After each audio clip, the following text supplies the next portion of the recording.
Whoop, whoop. Let's get into it. I know late papi. First super chat right off the bat. I know late papi. I know black. I know black. I Dominican. I so black. I so black. 4 minutes late. Cuatro. Anyways, guys, I apologize. These tabs, man. These tabs keep getting me. You have no idea how many tabs I got open right now. All sorts of tabs we got open. Good morning to everybody. I'm glad you guys are here. Thank you so much. I truly appreciate it. Let's just jump right in. Right off the bat, I should say, you gotta get the likes to 5,000 because the wife does some kind of drop, whether it's 5 memberships or 10, not 100% sure, but she definitely does some kind of drop. Somebody said good morning from Trinidad. What you say, boy? Hey, what's going on, boy? That's how they talk in Trinidad. Yeah, boy, let me tell you something, boy. That's how they talk. They talk differently than Jamaicans do. You don't know that, huh? There's different dialects. And the worst one is from where my family's from, Barbados. They have the worst one because they talk like, hey, boy, let me talk to you, boy. Let me talk to you, boy. You're like, are you British? Are you British with a speech impediment? It's the worst one. Hands down the worst one. Anyways, let's just get right into it. We are covering some stuff today. Candace Owens, of course. Candace, we're going to be talking about her interview. That's a very interesting interview. She talks about why she left Turning Point. She also talks about Redacted Jeff and Agent Orange, if you understand what I mean there. So that's an interesting interview. Also very odd body language from Hodge Twins and Candace. Very odd body language. But we'll discuss that in a second. Then we get to the deposition. The deposition of Les Wexner. Very, very odd. Just right off the bat, he's getting threatened, and you won't believe who's threatening him, which is very weird. And then we start getting into the fact that they are trying to get a distraction going. I mean, it's clearly a distraction because of how quickly they've decided to do what they're doing.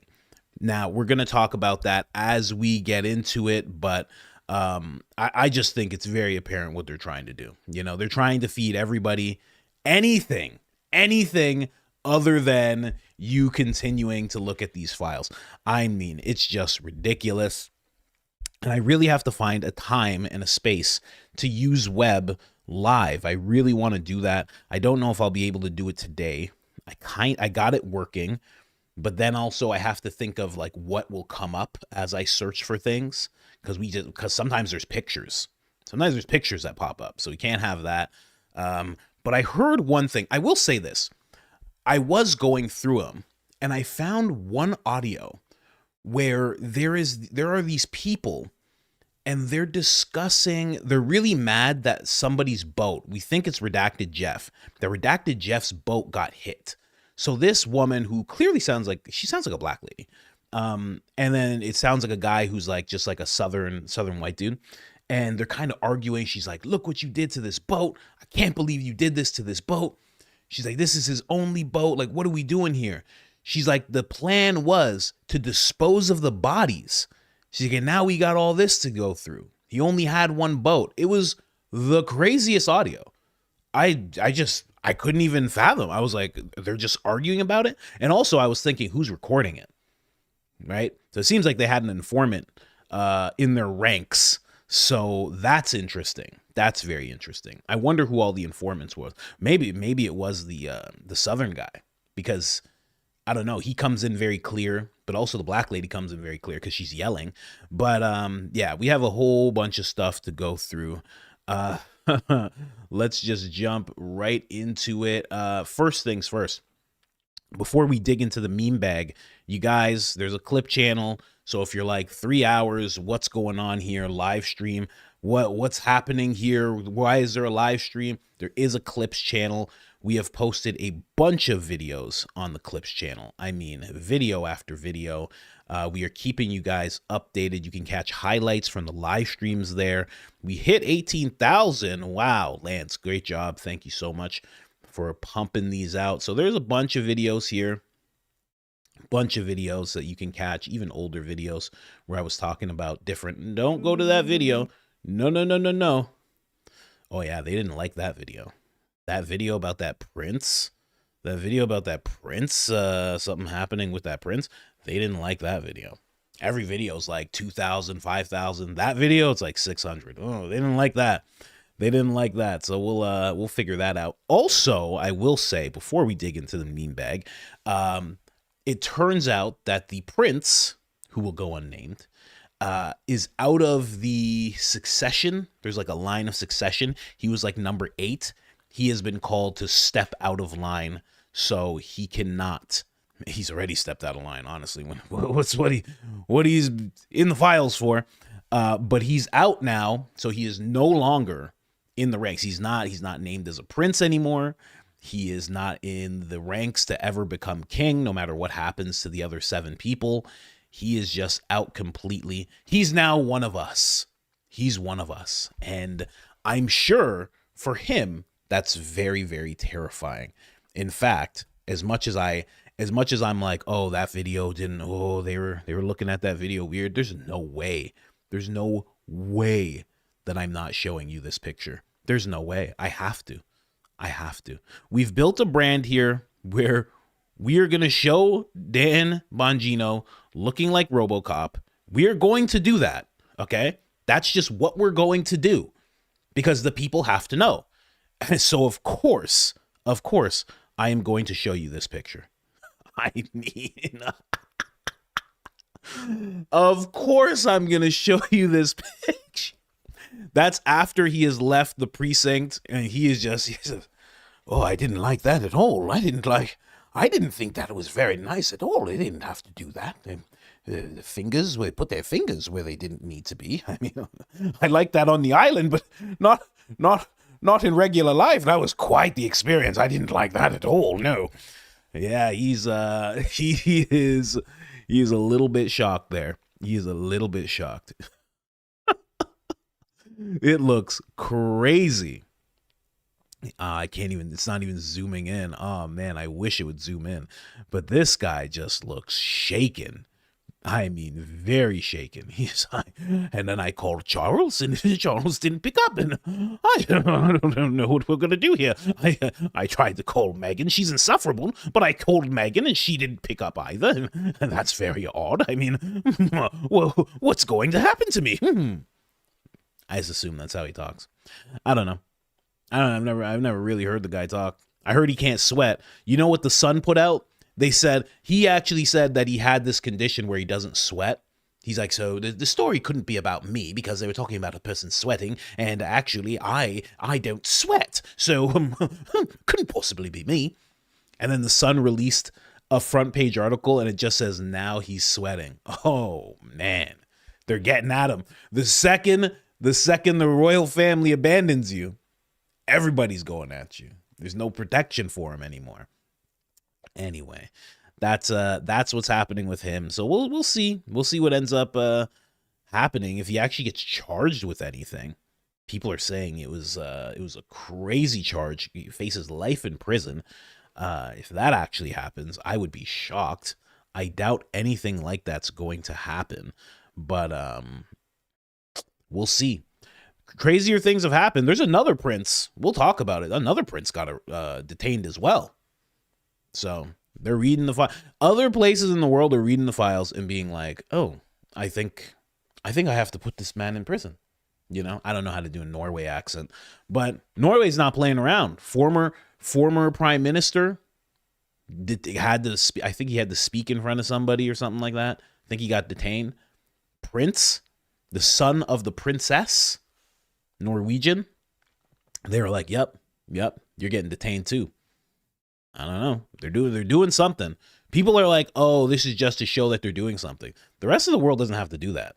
They don't have to do that to placate Americans, to see if Americans are Like, oh, make sure they know we're doing something. They don't have to do that. In other countries, they tend to not listen. They have terrible things. I mean, there's certain places where they're trying to like destroy farming and the industry of it, and it's absolutely ridiculous what they're trying to do. But for the most part, when you see something crazy like this, that's undeniable. That's the thing, undeniable. It's written. There's people saying this happened to me. There's emails that correspond to him attaining these people.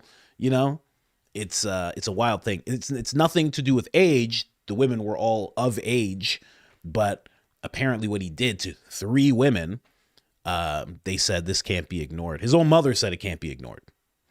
You know, which good mom, good on her for being like, you know what.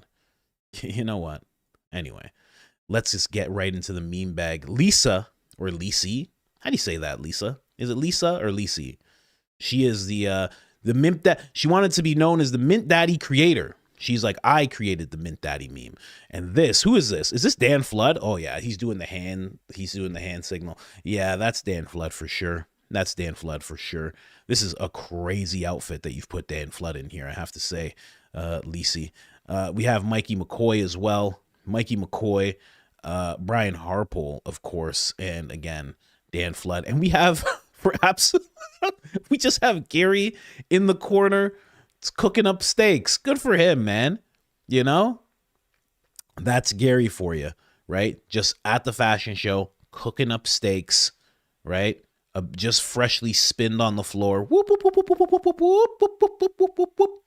You know, and yeah, good for him. Anyway, that is that meme there. Then we have this one. I actually like this one quite a bit. Look at this one. This is Mikey McCoy, walked away for our sins. Never forget that. Yeah, it's pretty loud out here, but I'm fine. Just another day. Talk soon. Yeah, it's pretty loud out here, but I'm fine. Just another day. Talk soon. A smooth operator, that Mikey McCoy. Just a smooth operator. You understand? Just has no problem. You know, Grok lets you make your own. I had to see if I could do this really quick. You know, not to play around for too long. I just want to see, will it even take me to the screen? It won't even take me to the screen. Because it always says you can create your own. And oh, there it is. Okay. So can I just say, okay, it says guy and look, this is how it works. Right, this is how people make these things with like Grok and stuff.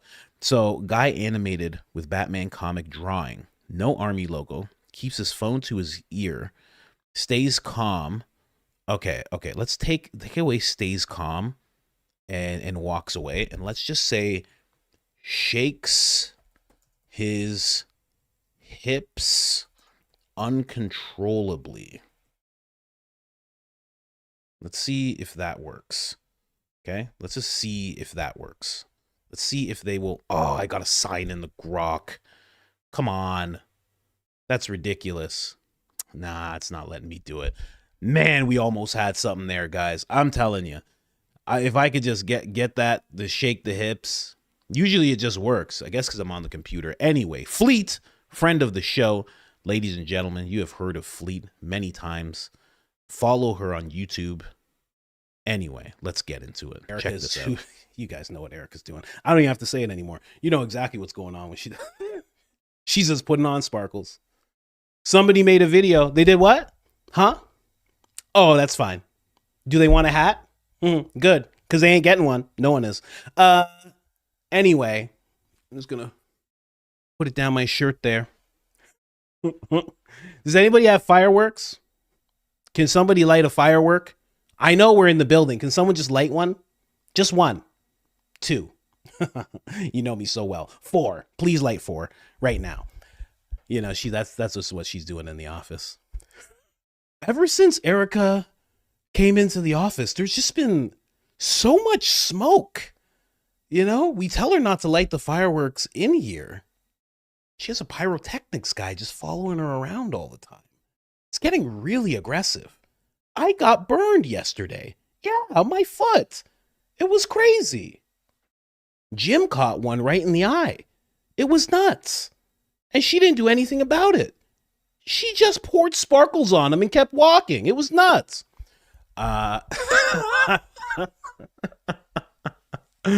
Oh my God, so dumb.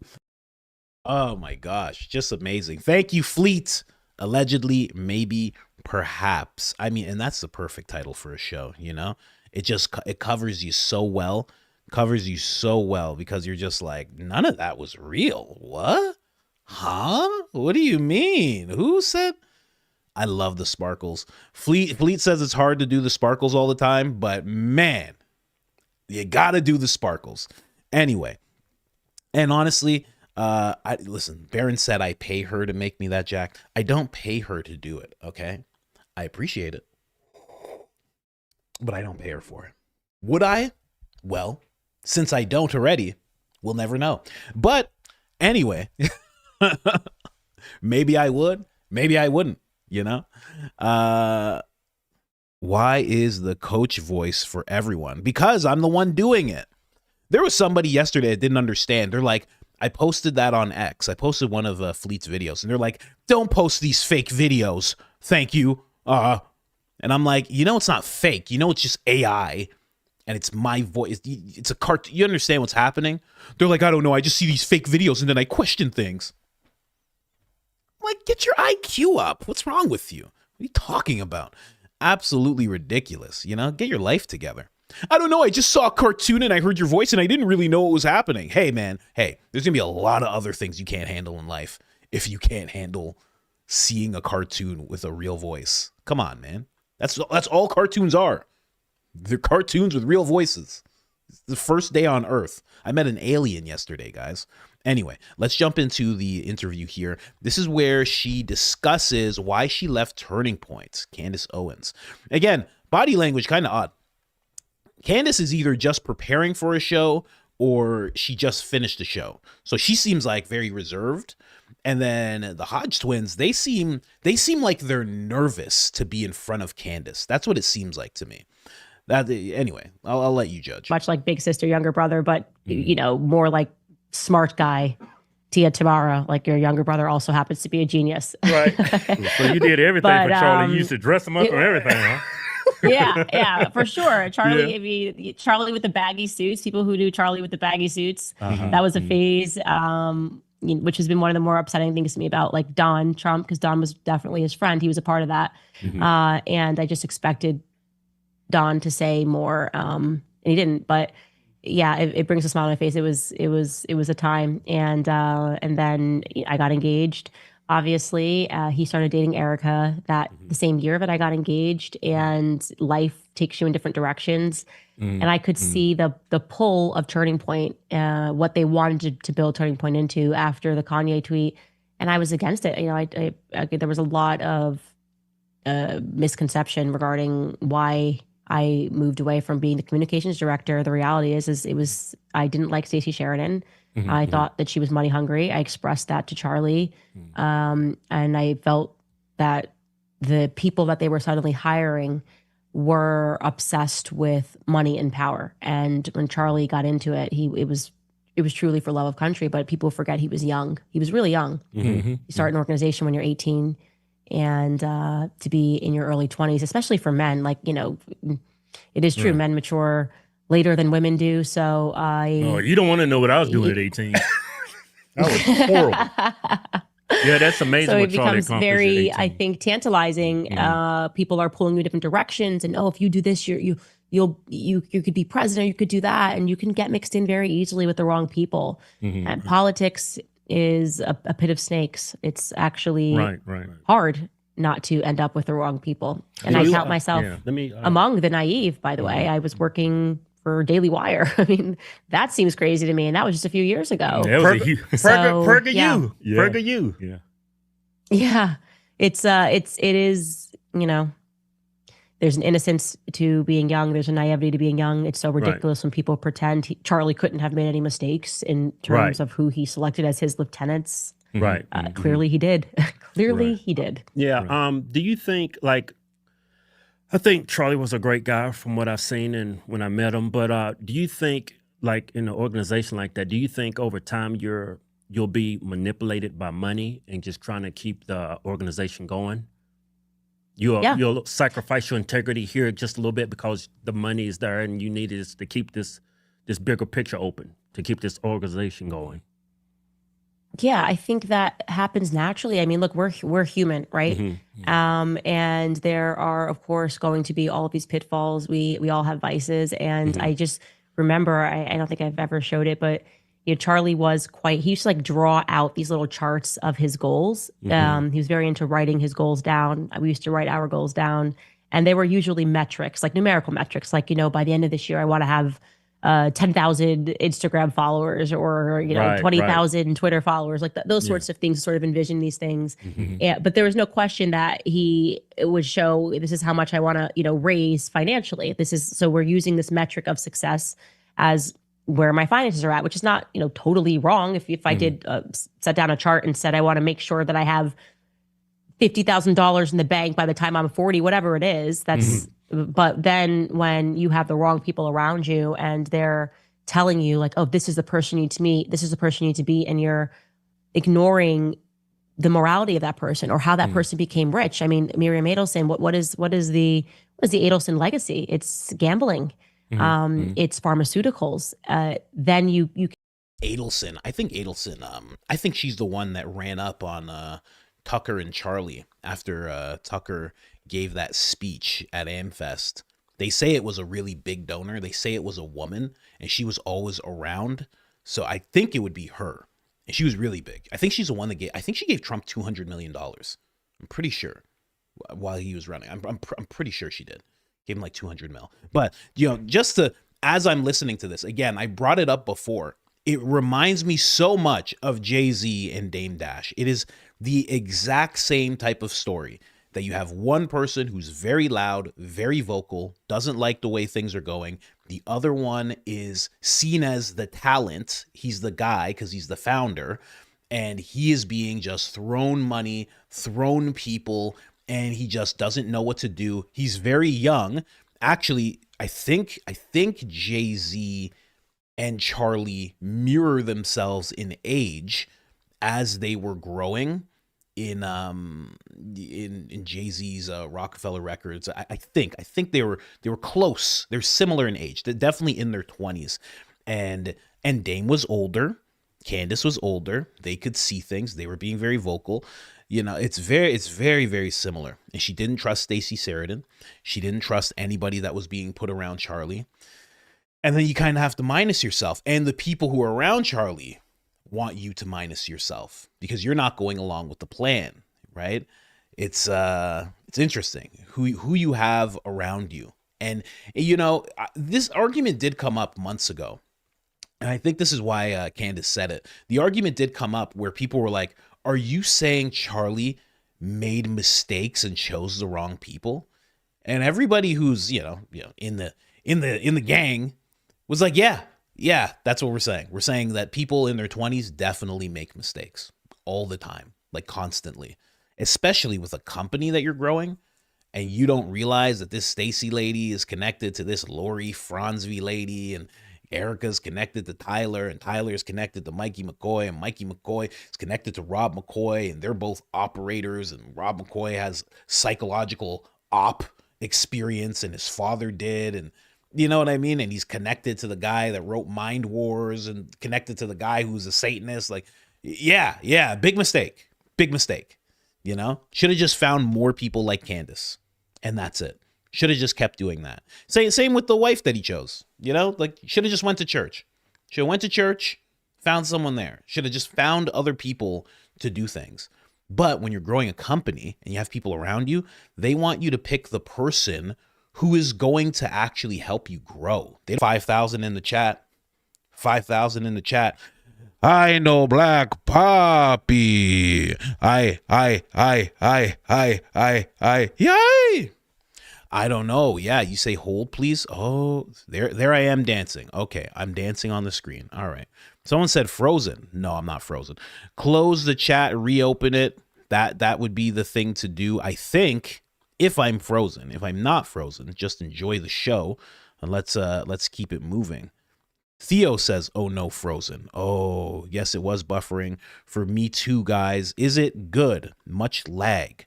Why? I just improved the internet. Everybody, Whitney says I'm good now.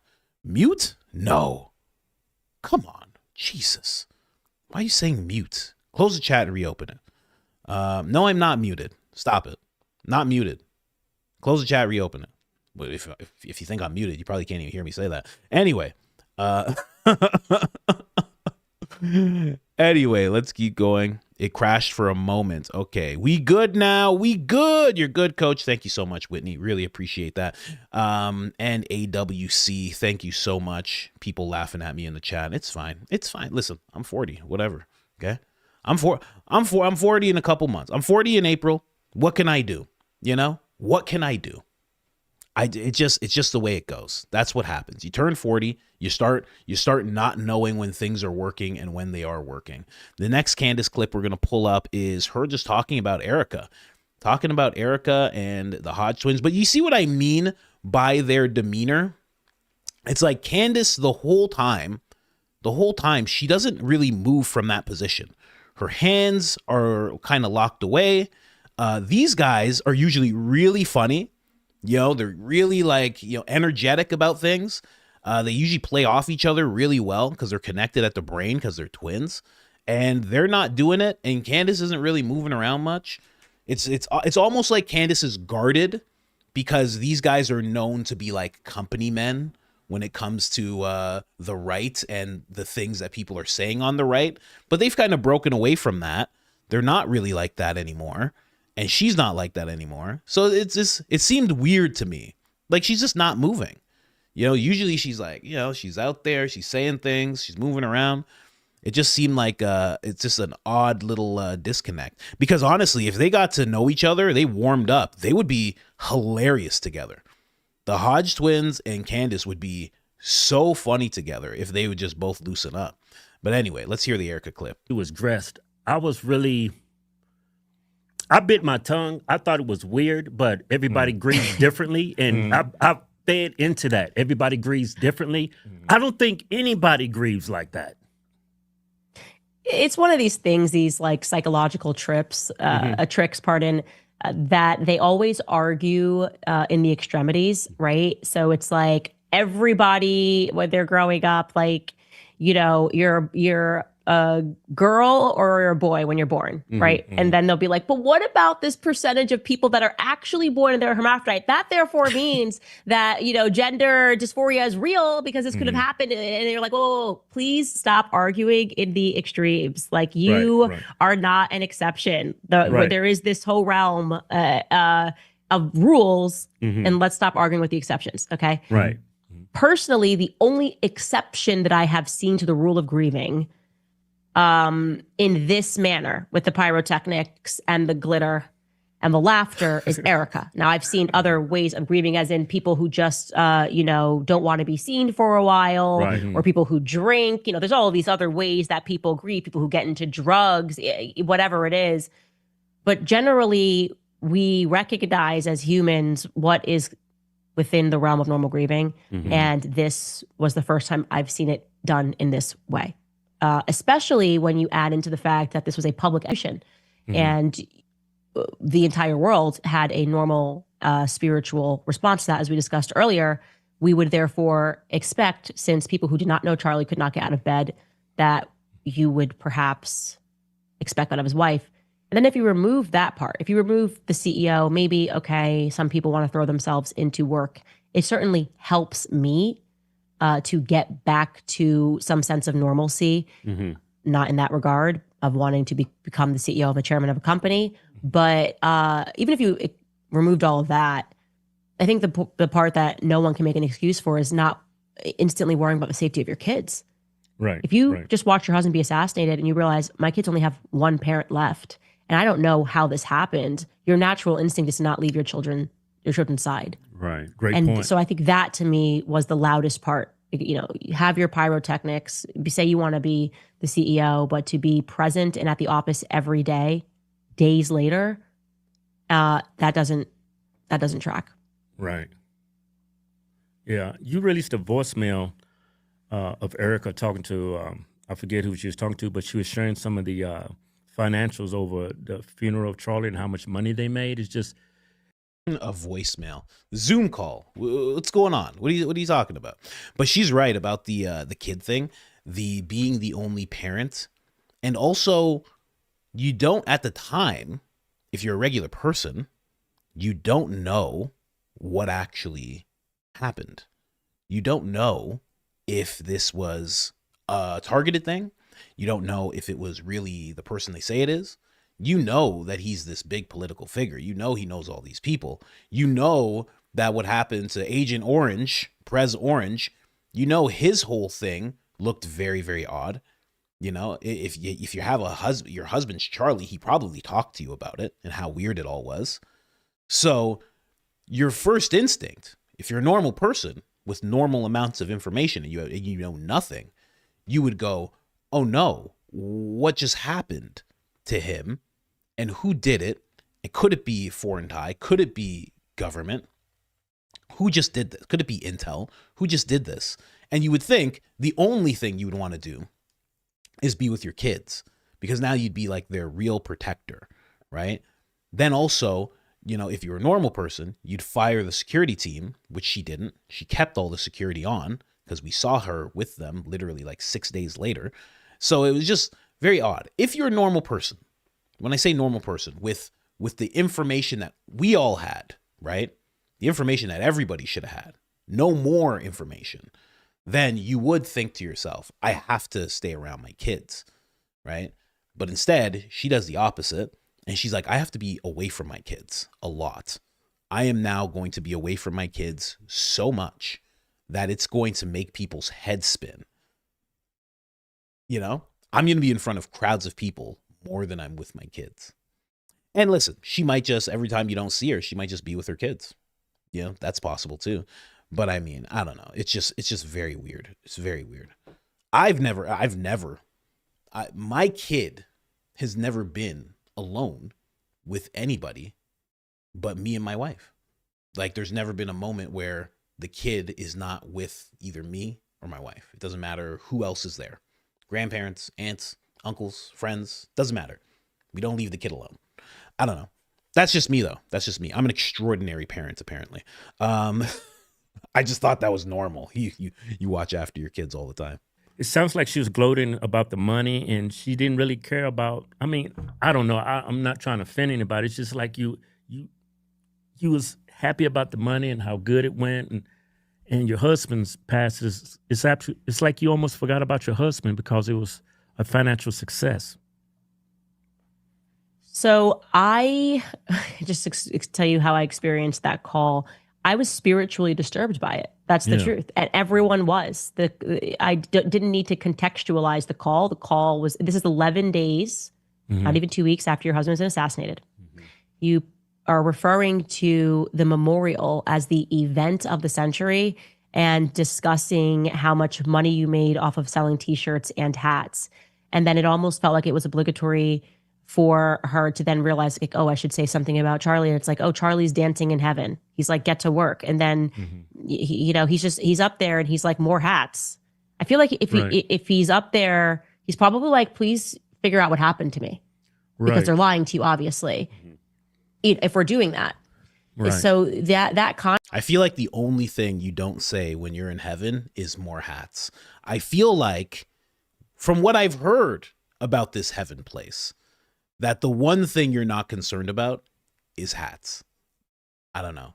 I know there's like a little halo joint that they give you when you get in there. Looks very stylish. Usually comes in white and gold. That's about it. But other than that, you don't usually care about hats, you know? You just want all the people who seem like your friends, who actually had something to do with you passing away. You just want to see them go to jail. But maybe you don't even want that. Maybe you're up there and you're just like, none of that's even real, guys. This is the real thing up here. And who knows? Who knows? But there was a moment where Charlie seemed like he was trying to get to somebody. He was making Candace have dreams. He's like, I was betrayed. Erika was telling stories about lights strobing when he passed away. Lights were going on and off. He was pissed. He was like, you did this. I can't believe you did this to me. I can't believe you did this to me. It was like, what's that thing called? Do. That's what he was doing. He's like, I can't believe this B word did this to me. I swear, when I see you up here, I am going to. Jesus, I am. I don't care. No, I'm good. Listen, quiet for a second. I am going to lay the smack down. You have no idea. Lights just strobing out. Erika's just smiling, pouring sparkles on. Contrast and sort of what I really felt from it was emotional manipulation. They were manipulating people to think that it was almost like divine, that they're a part of this turning point family, and we've experienced this together. And the best way that we can cope with this tragedy is to work harder and to work longer days and weekends and 20 hours, because that's what Charlie would want. Like, that's what makes Charlie dance in heaven.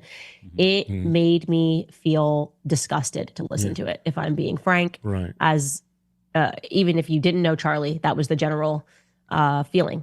Yeah, And like except for the media, who keep trying to tell us. Yeah, screw the hat, screw the money. I'd rather have my husband. That's right. I'm like, why are you even saying these things? I was even expecting, like, okay, if you're going to say, like, if that's me and I'm like, I'm going to get to work. And for me, I then got obsessed because at first I couldn't watch the clip. My husband didn't let me watch it. So I saw the clip from afar of him getting shot, but I did not see the clip of him up close. And I'm glad he didn't let me watch that, because I wasn't, I couldn't have dealt with that. It was a lot. Then I watched it obsessively, and I watched every single angle, and I organized, this angle from the side, left. And so my work was dedicated to trying to figure out what happened that day, who was there, what are the names of the people. Even if she had jumped on that call, the one that was 5 days later before the event, and said, here's what we're going to do. Like, the events team, I want a list of every person that was there. I want, this, I want that. I want to know every single minute. Terrell, you bring me the tapes. Then I would say, okay, she's getting to work to solve who killed her husband. Right. But it wasn't that. Right. It was like, I fully accept the narrative on day 5. Here's what we're going to do. We got to plan for the memorial. That's missing. You can't skip that process. You can't skip it. And looking at Vanessa Bryant, Kobe Bryant's wife, she went through all of the right emotions. She was suing everybody. She was angry. Right. She was aggrieved. There were no pyrotechnics at the memorial event. Right. Even the differences in her speech, like Erika is talking about Turning Point, what Turning Point's going to be. You didn't get to learn who Charlie was in that speech. It was like he was just a company. And Vanessa's speech, she speaks about her daughter and all the things she's going to miss about her daughter, things that we didn't know about Kobe. Like, we were invited into that because we knew him as a basketball player, but this was her husband. And she spoke about what it was like not knowing that she wasn't going to be there when Gianna got married. And I say to people, you should challenge yourself to go watch Vanessa's speech and then compare it to Erika's memorial speech, and you will see what is missing here. Right. Yeah. Right. It doesn't seem real. But the way you explained yourself, and like, I just wanted to show the human side of you, because I see the attacks people are trying to make on you. It's like you genuinely want to find out who killed your best friend. That's the vibe I get. And from what I see from the people on the right, I mean, I'm not even going to call them on the right. I would say Zionists, Israel First Republicans. But I think it's if you were getting 10,000 views and wasn't making any money while you were doing it, I don't think they would have a problem. I think they're pretty much pissed off at your success. Yeah. But you were having a lot of great success before this Charlie Kirk incident happened. Right.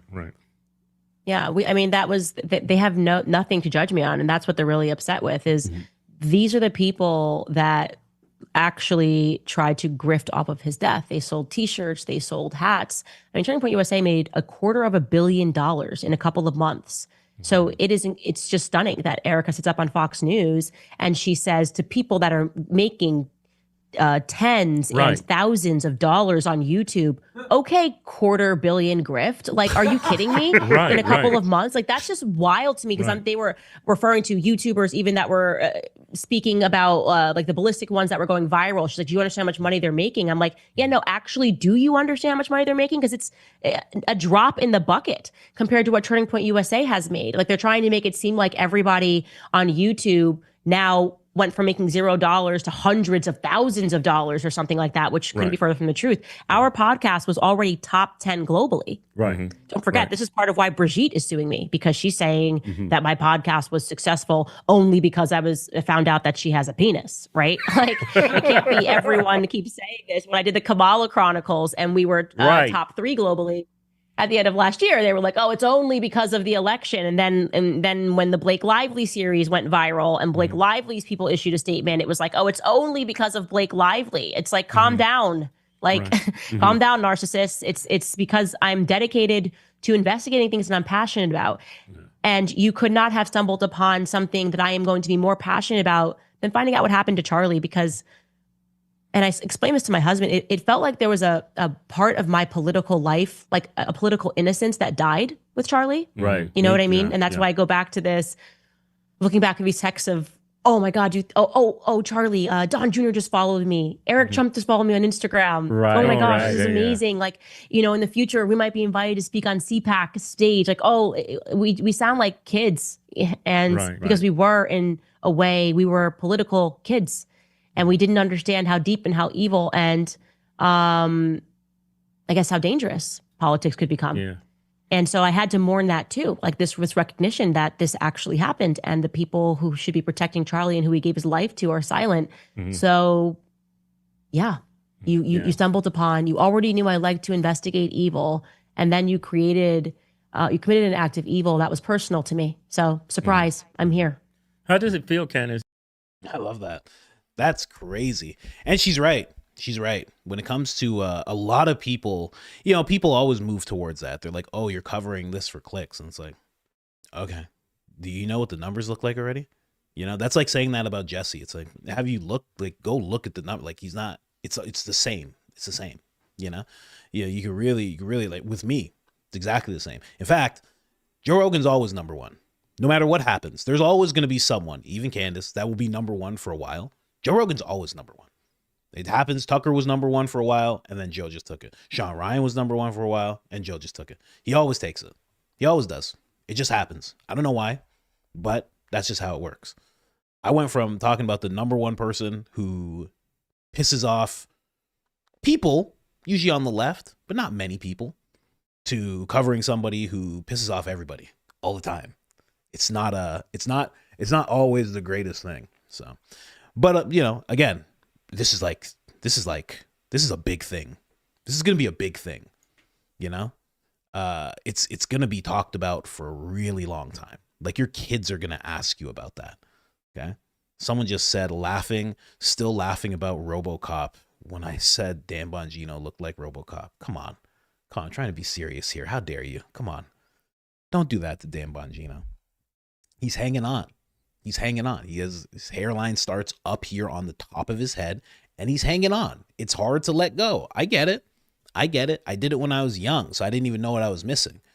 If I hung on to my hair until I was like 30, I would have been like, I'm like Tim Pool. Tim Pool has no hair, just on the sides. He's rocking the Hulk Hogan, then puts the hat on top. Bro, just shave that off. What are we talking about here? I don't know. I learned from Joe Rogan. Joe Rogan was like, you don't need hair. And I was like, yeah, got rid of that stuff.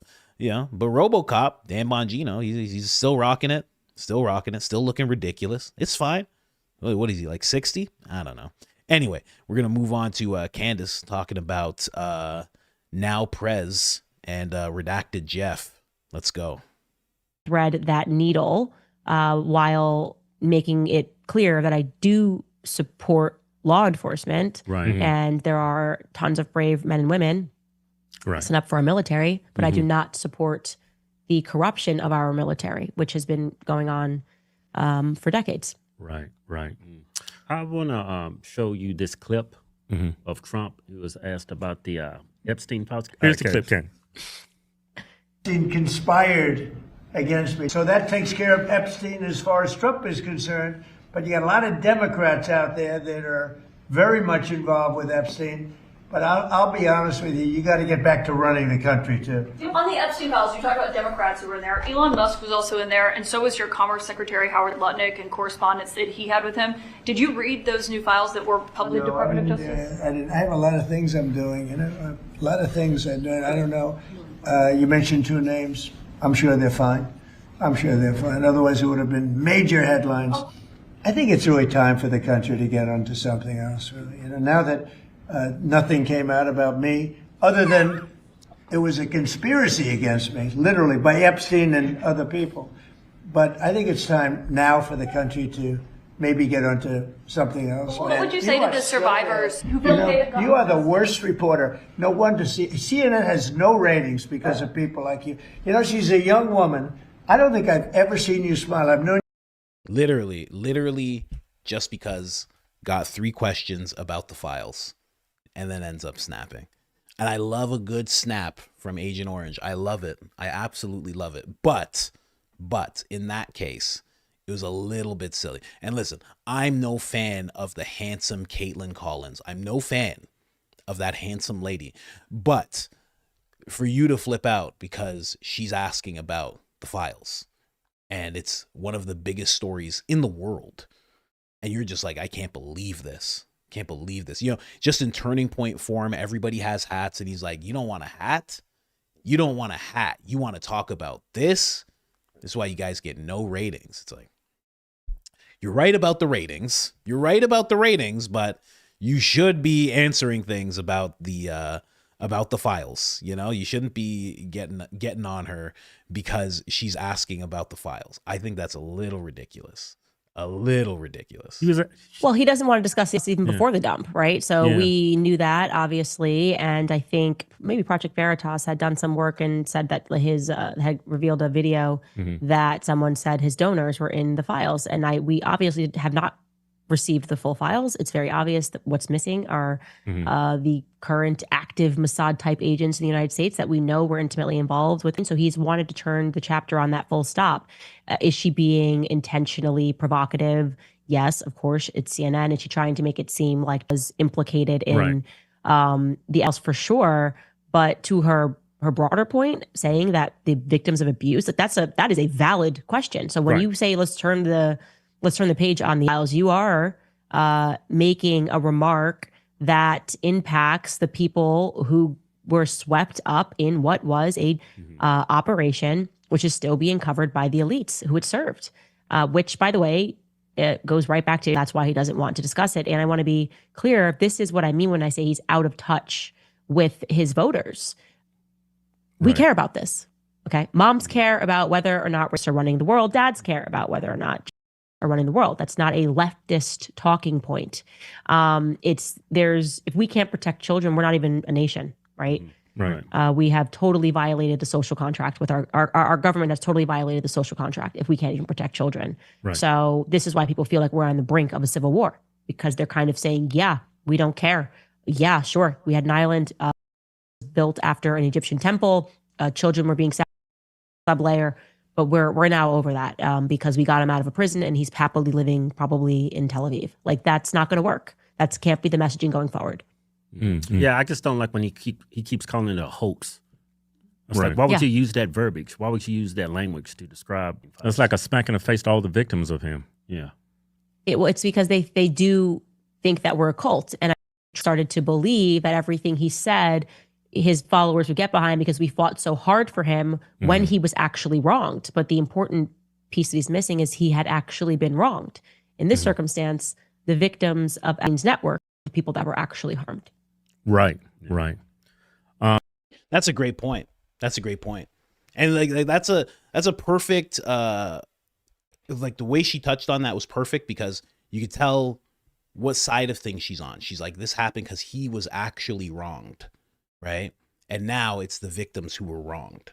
So people weren't just following him because it was him, but it was him because he was actually downtrodden because of the things that happened, the things that they were doing to him. And it was very blatant. Now it's the same type of blatant disregard when you're talking about the files. Now, somebody just said, oh, can you blame him? Because it only became a problem when he became the now prez. That is not true. That's why he ran on it. That's why everybody who interviewed him would ask him if he was going to release the files, because it was something that people have been talking about for a very long time. If you are in the tinfoil alumni, you've probably been talking about this for almost 10 years. So no, this wasn't just a problem as soon as he became prez. Okay, this has been something that it was in the fringes for a while where people would bring it up. And then it became a little more main with people who were like all like deplatformed. And then it started getting into the normal zeitgeist of things, to the point where someone who was running for office was talking about it, saying that they are considering releasing them unredacted, which was him. So you're wrong, person. I'm going to call you Joe. Shout out to Baron. I'm going to call you Joe. No offense. Anyway, 100% wrong on that, buddy. Let's keep going here. You know, like I said before, Massey already talked about this. Talked about this during Biden's administration. He was like, what's going on? And they were like, shut up. He's like, all right, I don't get it.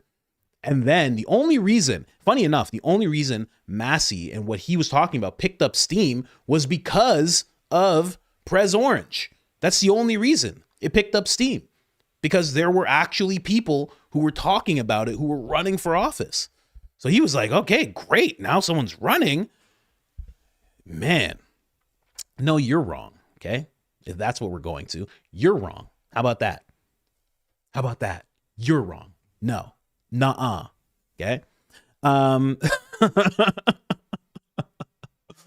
But yeah, no, that's been a thing that people have been talking about for years. I've been hearing this for years. Again, if you're in the know of things, you've been hearing about Redacted Jeff for a long time. Hearing about the island for a long time. I mean, I think even around Prez Orange's first run, he was talking about it. I mean, put that in perspective. Like exactly what I just said. Almost 10 years. Pretty much 10 years. Like, come on. This has been a known thing for a very long time. Again, thank God I was watching this podcast, Joe Rogan, so much, because he's been talking about it for years. For years, he's had guests coming on and talking about this whole thing, talking about some island. And before it was like an unknown island. Then it actually had a name to it. Then it actually had a face to it.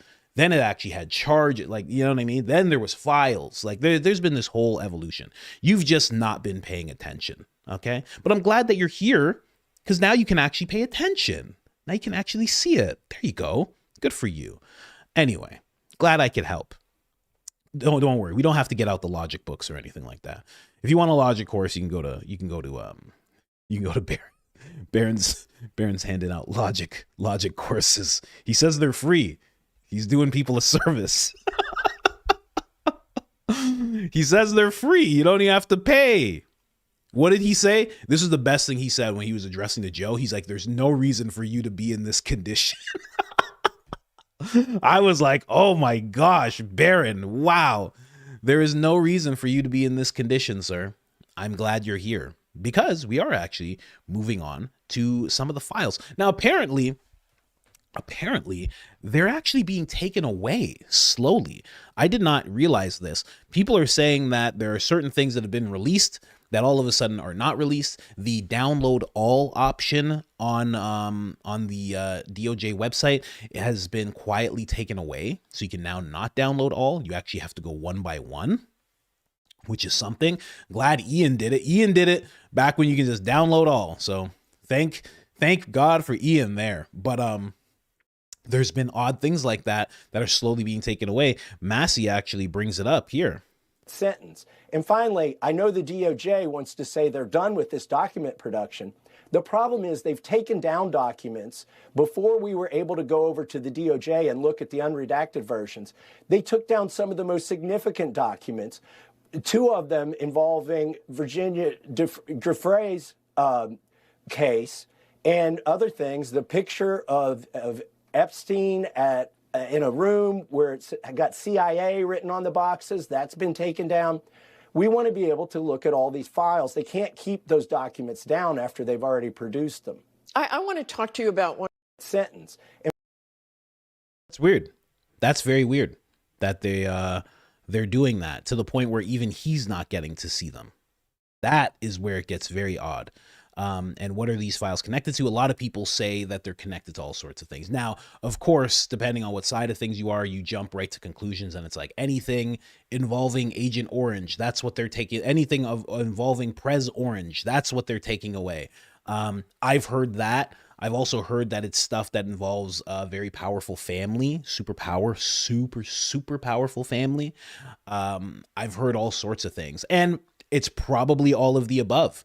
It's probably the most powerful people. I think somebody said something about Maxwell saying that now Prez did something, right? I can't say the full thing, but it's just like he did something that was taken away because it doesn't correlate with her now willing to exonerate him completely in order to, I think she wants clemency. Is it clemency? It's not immunity, one of the two, but I don't know. They're just quietly doing that in front of everybody. And a lot of people are starting to point it out. Sarah Fields last night quietly removed the download all button. That's not a thing anymore. She's showing you there that is not a thing that you can do anymore. Trust Kash Patel. Slowly, meanwhile, the FBI knowingly deleted the prison footage. Bill Barr has some serious explaining to do. Another one that had to do with the powerful family there. Ryan, he's also seeing that these files are getting taken down very, very slowly. DOJ apparently deleting files. This is from January 30th. Deleting files it posted today had victims against now Prez. Deleted all disgusting. Right, so like they've been talking about this for, oh my gosh, Jesus Christ. This is why you can't just roll down X, man. Jeez, people are just wild for some reason. I don't get it. My God, now I got to edit that out after the show's done. I trusted X. You got me, X. But people are all saying that there's 400, more than 400. There's been thousands of files. This one person is saying deleted over 400 files from yesterday's release. This has just been happening over and over and over again. And this has been from mid-December all the way to just last week. So who knows how many files have been gone. The only person who would really know, and I think, I'm pretty sure Ian actually told me this. He said, even if files get deleted, Web still has them. So if you do have access to Web, no matter what they take away, whoever is on Web still has access to those files because it's been downloaded. It is in the program. It is in the website, and there's no taking them out. Nobody can delete those files other than Ian and his team. And I feel like Ian's not going to do that. So shout out to Web. Shout out to Webb and what Ian's doing. I think it's absolutely fantastic. Good for him. 7,000 in the chat. Oh my gosh. I know Poppy. You know what? Because I'm getting so confused, man. There's a meme of a lion saying, I know cat, I lion. There's white guys now saying, I know gringo, I Dominican. There's so many that are coming out now. It's not just I know Black Poppy anymore. There's a bunch of us. There's a tribe of us that are starting to form. It's absolutely amazing. I know Black Poppy. I. I've been listening to Dominican music. I have, because I find all these memes. I'm going to learn the words to one of these songs. I'm going to be able to actually say it. Oh, you wait. You wait till I can actually sing one of these songs. I know Spanish already, just a bit. They talk in some wild slang, so it's a little different. It's harder to understand, but I'm going to learn. I'm going to learn a little chunk so I can bring it to you guys. Oh, you'll see. You'll see. It's coming. It's coming. Nice and slow. Oh man, I already see Jamie. Someone woke up Jamie. Jamie's in the chat. Oh gosh, watch out. Watch out, mods. Jamie's here. This is just, we're getting into Les. If you don't know who Les is, Les gave a deposition yesterday, and it was pretty wild. It's a lot of what you would expect. You know, somebody's not just going to be like, hey, listen, I'm guilty and I did all sorts of wild stuff. And yeah, there was baby oil on the island. I got dipped in baby oil 3 times. I've dipped some people in baby oil. That's not how it's going to go when somebody's testifying. But I just found this very interesting. that Whitney said. Listen to this. Wexner is interested in, by his own admission, according to this New York Magazine interview that he gave in the 1980s, is accumulating more and more power and control. And the reason he says that in that article, it's so crazy you have to go and read it, is because he considers himself demonically possessed by what he calls a debuk, which is the Yiddish term for a demonic possession. And he says he had it when he was a child, it left when he was a teen, and then when he was 40, it returned to him and makes him want to accumulate more and more power and become more and more powerful and grow his business. So, you know. Weird. Very weird. I just wanted to set the stage for Les. He seems like an all right guy. I guess him and the demon that's inside of him seem like they're okay. Pretty calm. You know, Les actually gets a different type of treatment. You know, a lot of people don't realize Congress, the people who are questioning him, Congress actually had to go to his mansion. He didn't come to them and get dressed up in a suit and have that whole nervous thing and, like, you know, sitting there like Mark Zuckerberg with like both hands on his water. He didn't have to do all that. He was like, you come to me, I'm wearing some pleather type of little bomber here that I got on, a little vest, and that's it. And then when we're done, get out of my house. That's basically how he set it up. So little bit different rules right off the bat, guys. Just a touch. Multiple members of Congress had to get on airplanes, private jets, of course, Lolita jets, Egyptian planes. They had to get on these jets and go to him. Like 10 members of Congress had to get on a plane and be on a plane and go to him. I don't know. I just think that's wild. I don't really think people realize how wild that is, because it's not like he can't just fly there himself. It's not like he is so old that he like can't move around. He's not like that. He's actually a pretty with it older person. I think he's in his 80s. He's very with it, very, very with it. You can still tell he's still very witty, still very intelligent. He's over explaining everything. You're gonna see that his lawyer is pissed off the fact that he's over explaining everything. But let's start with this first clip. Okay, that's it. So, just real briefly, did the FBI or Department of Justice ever directly speak to you about Epstein or Maxwell? Has the FBI or DOJ ever directly contacted you or spoken to you about Epstein? Not to my knowledge. Never. Okay, that's it. So just right off the bat, he reveals that DOJ, Bureau, Cash, Bondi have never, ever reached out to him. And, you know, go to the next administration, go to the administration past that. They've had access to this stuff for a very long time. They've never contacted him for any questioning whatsoever. Even when Redacted Jeff was in jail, they did not contact this man at all to even see what his connections were, to even see if they could be provided any information that could help along the case that they were trying to build on him. Nothing. Fully aware, because we were all fully aware, that Redacted Jeff had power of attorney over this man. Okay, so we pretty much had access to everything, every account, every facet of this guy's business, financial, and personal life. Redacted Jeff had access to and control of. Biggest house in New York City was given to him by this man. None of that. That's how him and Howard Lutnick were next door neighbors. That house was actually Les's house. Les just gave it over to him. I think it was like it's New York, right? It's New York City, so it's like worth like $50 million. It's a huge house.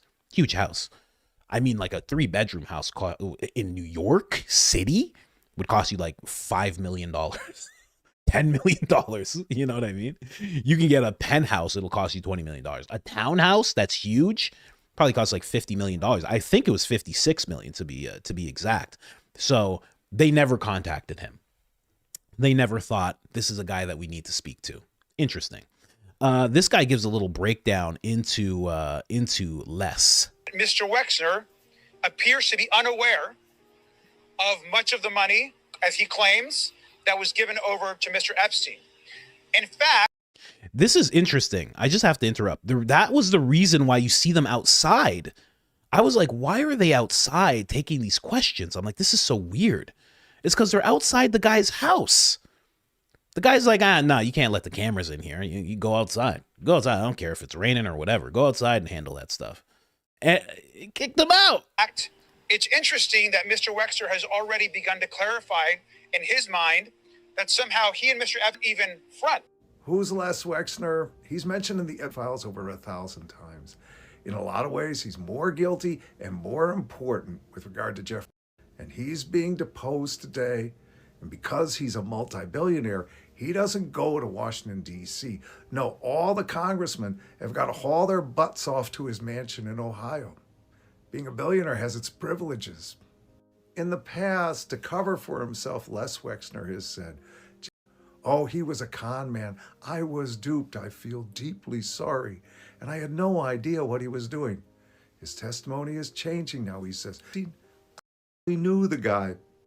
Epstein's relationship with Les Wexner was in fact tighter than the relationship he had with Donald. He controlled most of Les Wexner's finances, his power of attorney. Virginia Giuffre said she had no relationship with Trump, but Les Wexner, she was trafficked. She says this 3 to 5 times.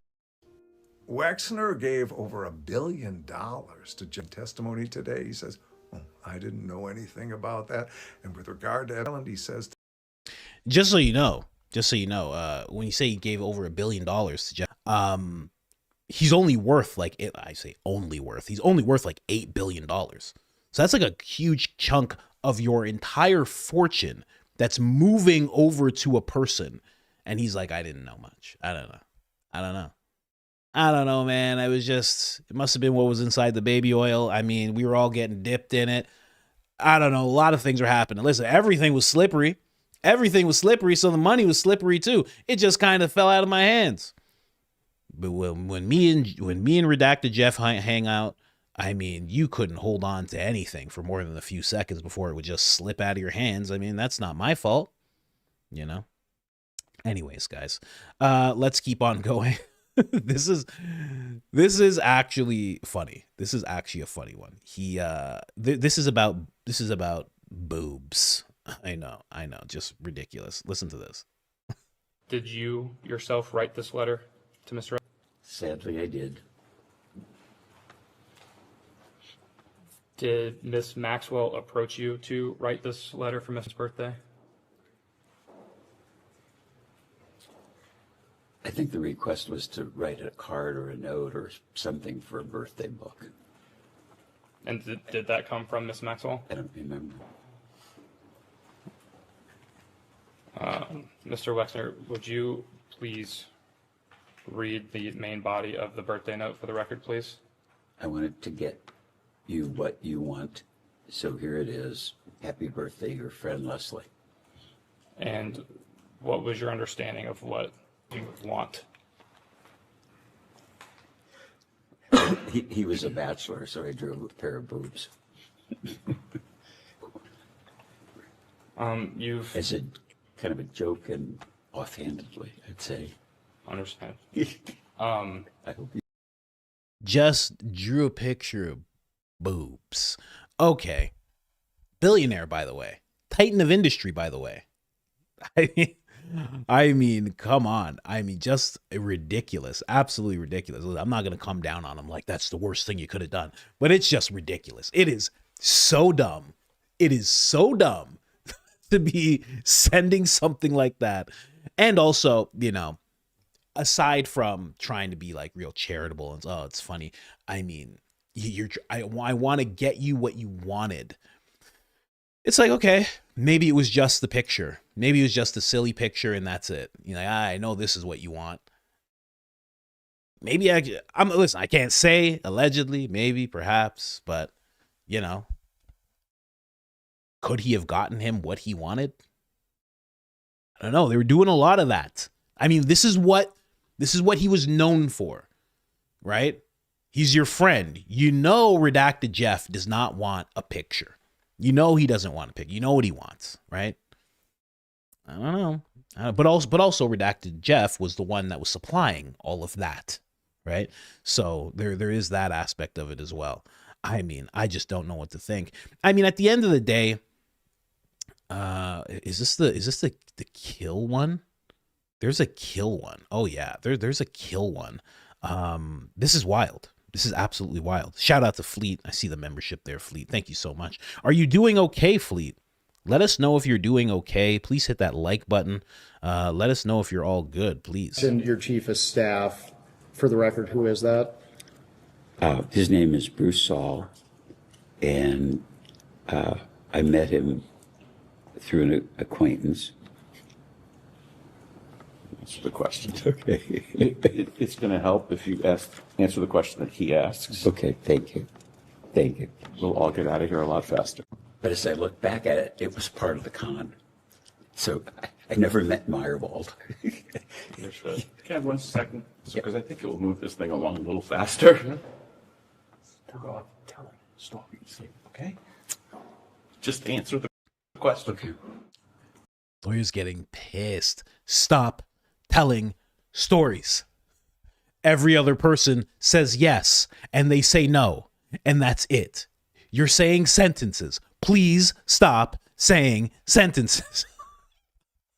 Unless it's just like an old grandfather and he's like, well, I mean, you know, let me tell you, back in my day, I mean, you drew a picture of boobs from time to time, and, you know, Redacted Jeff would come over and we'd discuss certain things. And, you know, back then we all had taffy. Taffy was all the rage. So I would offer Jeff a piece of taffy. He would eat the piece of taffy and we'd chew on it together. And the lawyer's just fuming mad. So mad that he ends up saying this. I think I'm giving you a long answer, but to understand in context, because if I just say yes or no, you won't understand it. And I really want this whole group to understand it. And I never would have guessed I was being conned. Never, ever. The deceit was so subtle. Yes, I know. Answer the question. Yeah. Okay. I'm sure we all appreciate the stories. We're just trying to answer the questions they actually wanted the answers to. That's very helpful. Thank you. I hope it is. That's kind of a puny example, but I wouldn't have had the idea. But then all the things were inventoried. That wasn't work for me or Jeffrey. It was just regularly done.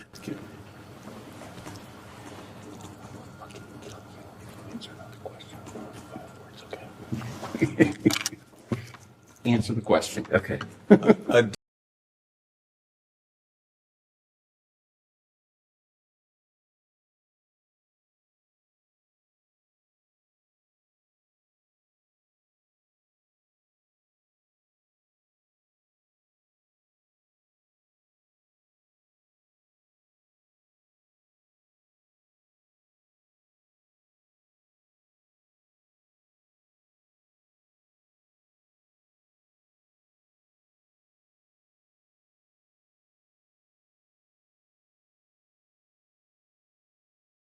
I'm muted. Oh man.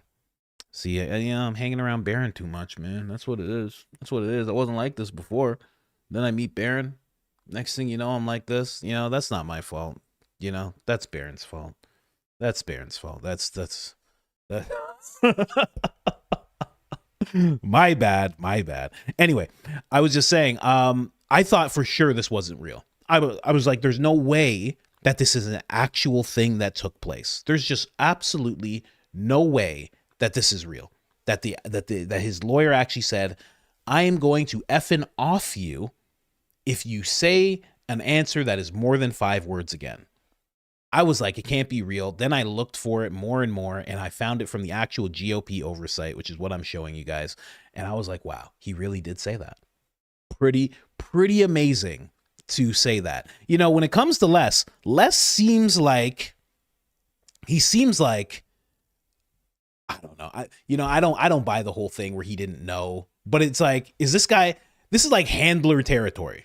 Like, I get it. You're supposed to listen to your attorney. I guess you're supposed to just listen to your attorney. But if they say something like that to you, don't you think he'd have like a reaction? Les is just like, I know. If I say the wrong thing here, you guys are gonna off me. I understand. I know. I was talking to Redacted Jeff the other day, and he told me that if I say anything wrong, then they're gonna come and they're gonna take me out. I know. I apologize. Okay. I want you to have the context. Just too many words. Okay. All right. I should shut my mouth. Okay. I shut my mouth. Okay. Did Redacted Jeff ever not have power of attorney? Is that a thing that's gone, or does he still have power of attorney? Does anybody ever look into that? People have looked into Redacted Jeff's Fortnite accounts. They've looked into his bank accounts that were moving around money after he passed. Has anybody looked into, does he still have power of attorney over this dude? Because if he does, then, he's as alive as Charlie Kirk, according to Jesse on Fire. You know what I mean? I don't know. Nobody's really answered that question, and it hasn't been asked. Discrete question on a different topic. We know that at one point you owned a property in Palm Beach. It was a large oceanfront estate. We understand that you sold that estate to a guy named Abe Gossman, and that later Mr. Trump and Mr. Epstein to a bidding war over that property. Do you have any knowledge of, or did you have any involvement in that dispute between Mr. Epstein and Mr. Trump? No. Okay. He's like, that's it? He's like, I'm allowed to just say no? It's like he's never been a billionaire before, He's like, that's it? I just say no and they move on? And Congress is like, yeah, we're here to help you, man. We don't want to do anything to you. Come on. We're not going to put you in jail. This is just for show. We just need to throw the people some red meat. Don't worry about it. Just say yes or no. It's fine. That's what it kind of seems like. That's what it kind of seems like to me, Anyway. It was just regularly done.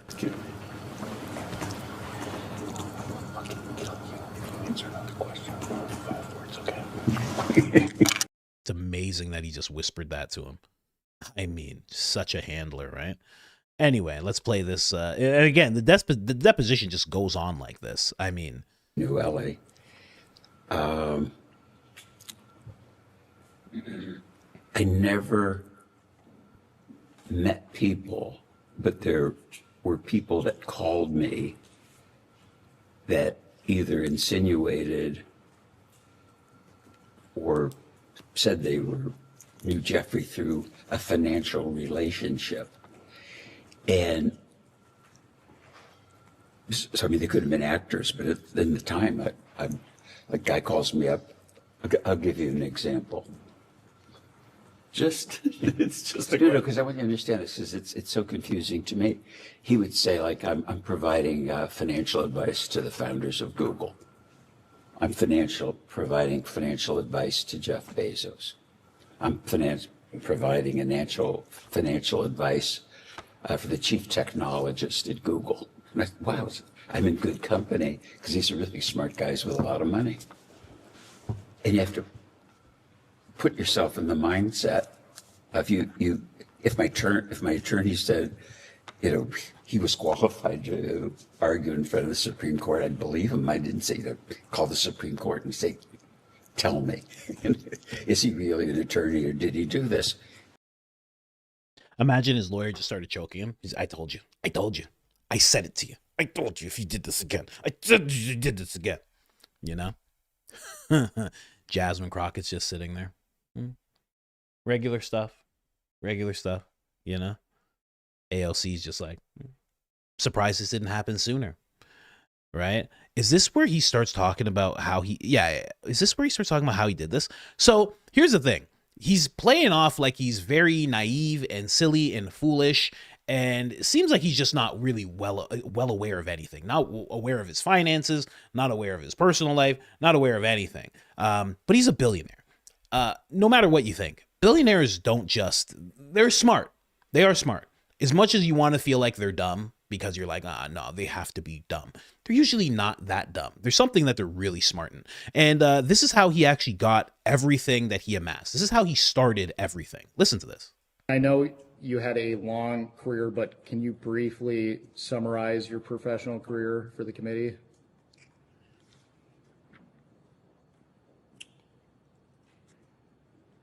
Well, I was raised in a very poor family, and we had no money. And I had an Aunt Ida, and she loaned me her life savings, which was $5,000. And on the understanding I could put it in the bank, so it would appear that I'd have money. And I could borrow money from a bank, and I opened a store in 1963. And I opened a store every year for the next 5 or 6 years.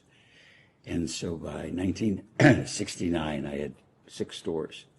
I took that company public, not to raise money, because it was remarkably successful.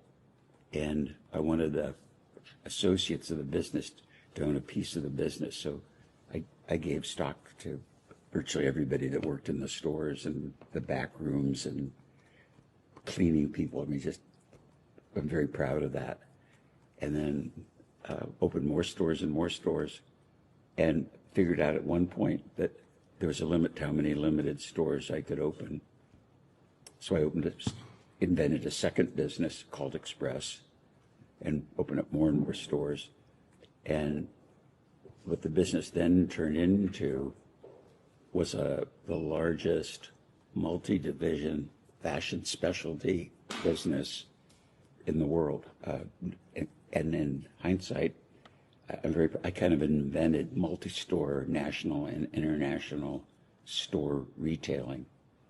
And just a remarkable, as I look back, I don't know how I did it, but probably in my lifetime I opened 10,000 stores around the world, probably 20 different brands. So that's what I did. And that's what I did in business. And started to tell you what I do personally, but that's another story. The lawyer would have drop kicked him if he started to tell you what he does personally. And there's this, personally, there's this island that I really like the island. So, the guy that we're talking about, I fronted him the money to buy the island. And, we brought all sorts of baby oil up there, and lawyer just would have drop kicked him out of nowhere, people's elbow right on him. But, I play that clip because it's like the guy's kind of a genius. He invented multi-store, multi-brand. Like, he invented it. He was the first person to be doing it and made the biggest thing in the world, and then owned Victoria's Secret, and then everything that Victoria's Secret turned into. It's crazy. It's crazy. He's made tons of millionaires. He has made hundreds of millionaires just based on his business, his branding, everything that he does. It's crazy. Absolutely crazy. And I say that to say, this is not a dumb guy. This is not a naive guy. That's why I don't buy any of it. He's a very smart dude. That's a very cunning person. For you to open up that many stores, you have to be, and obviously there's a lot of delegation involved, but you're doing real estate, you're doing business, you're doing supply chain, which I took in school. Supply chain is very complicated. You have to be very, very precise in procurement of things. There's so much you have to know. And then you have to be a people person. You have to build relationships. There's so many things that come into you opening one store, let alone 10,000. And again, yes, there's delegation, but still, this is a smart guy. A very smart guy. Yes, he could be different as he gets into this age, in this era of his life, but he's a very smart with it guy. Even now, the dude's like 88 years old or something like that. He's very old. And he's still very with it. He can still over answer a question. Like, I don't know. So I don't buy the whole naive thing. I don't buy it even for a second.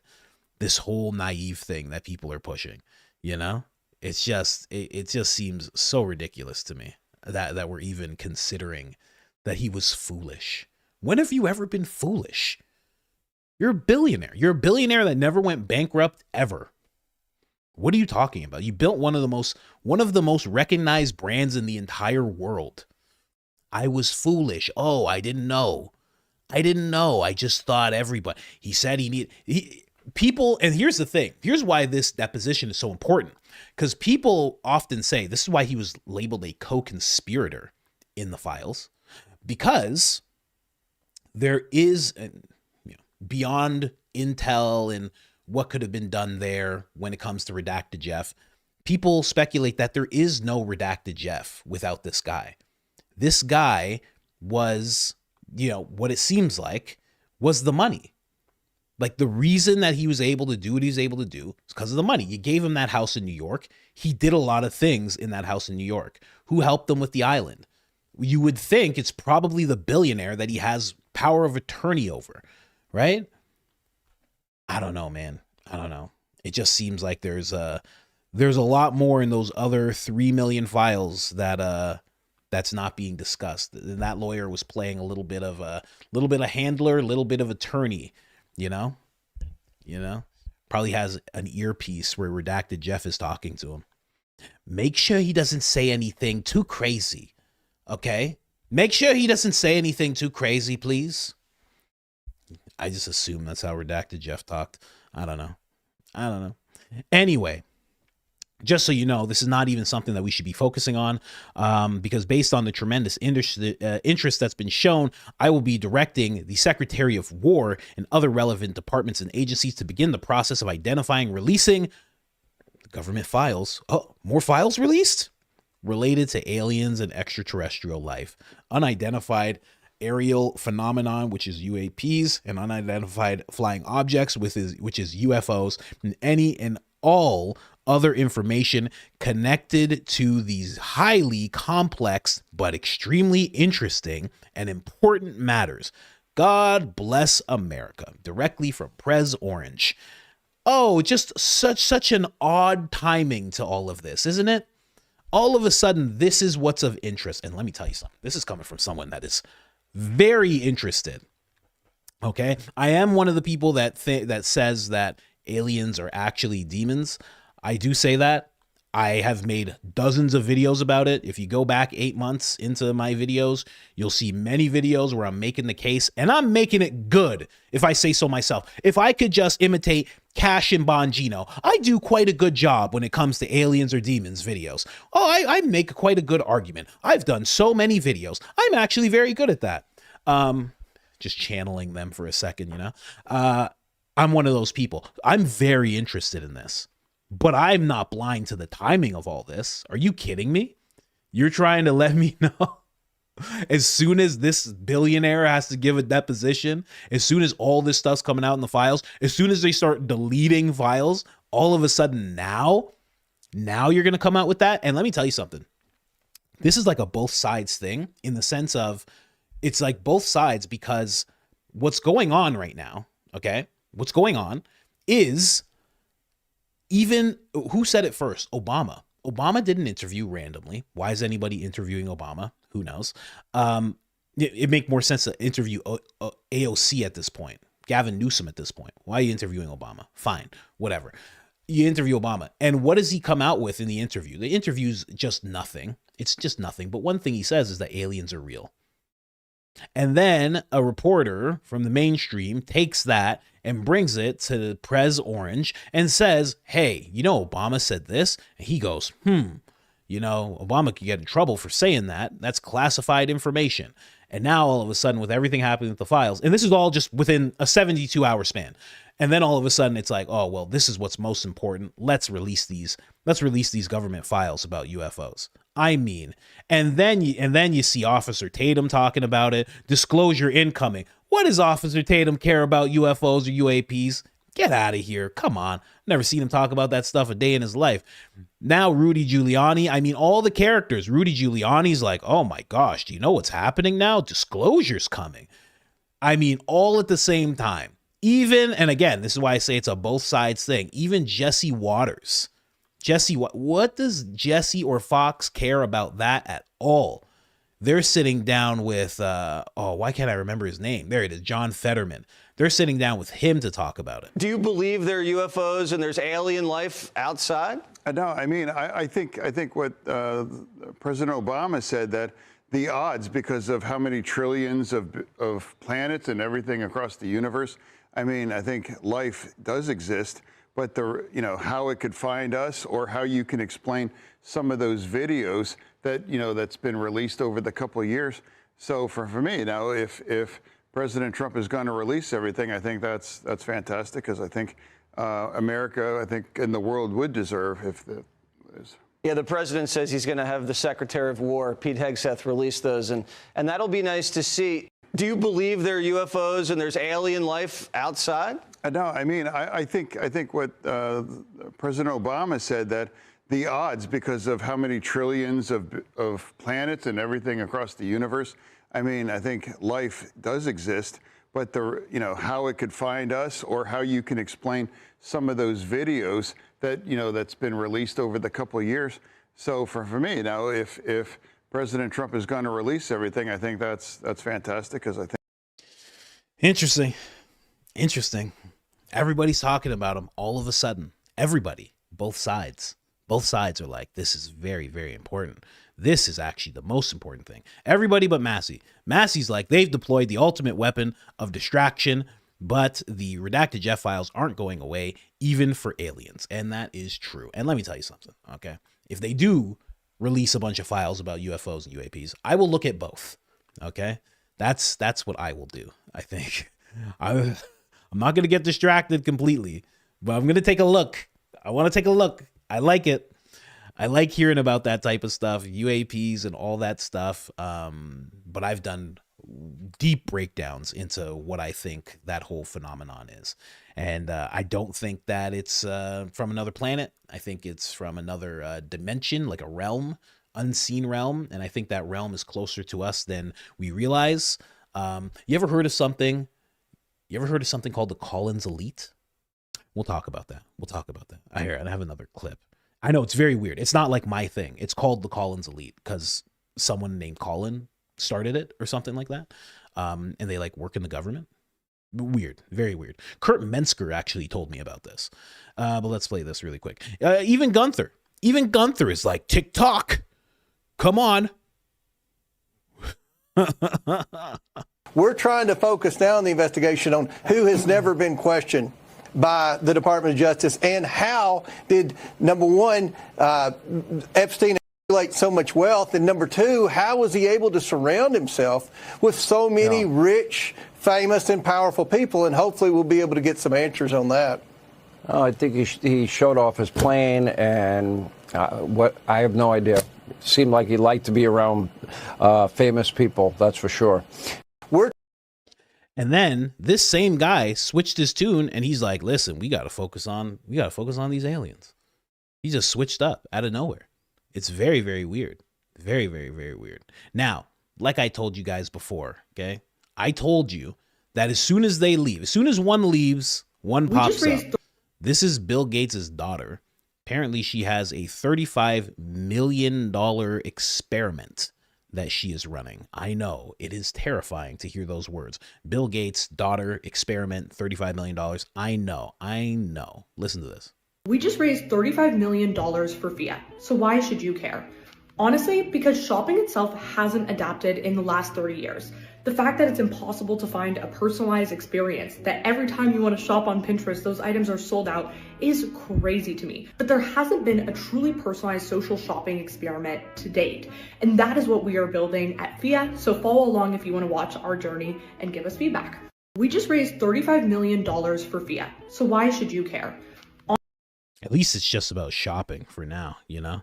Obviously, she's like trying to test algorithms and stuff. She's probably trying to test into people's brains and stuff. You know, if she's anything like her dad, something terrible is going to happen. Within this experiment, there's going to have to be like a farm torn down or something like that. That's what these Gates always go towards. They're like, and in order for us to do this whole thing with the shopping and the clothing, we have to eliminate 30% of all the farmland in America. I know. You've been waiting for this too. My father owns more than 250,000 acres of farmland. We're going to have to destroy it all.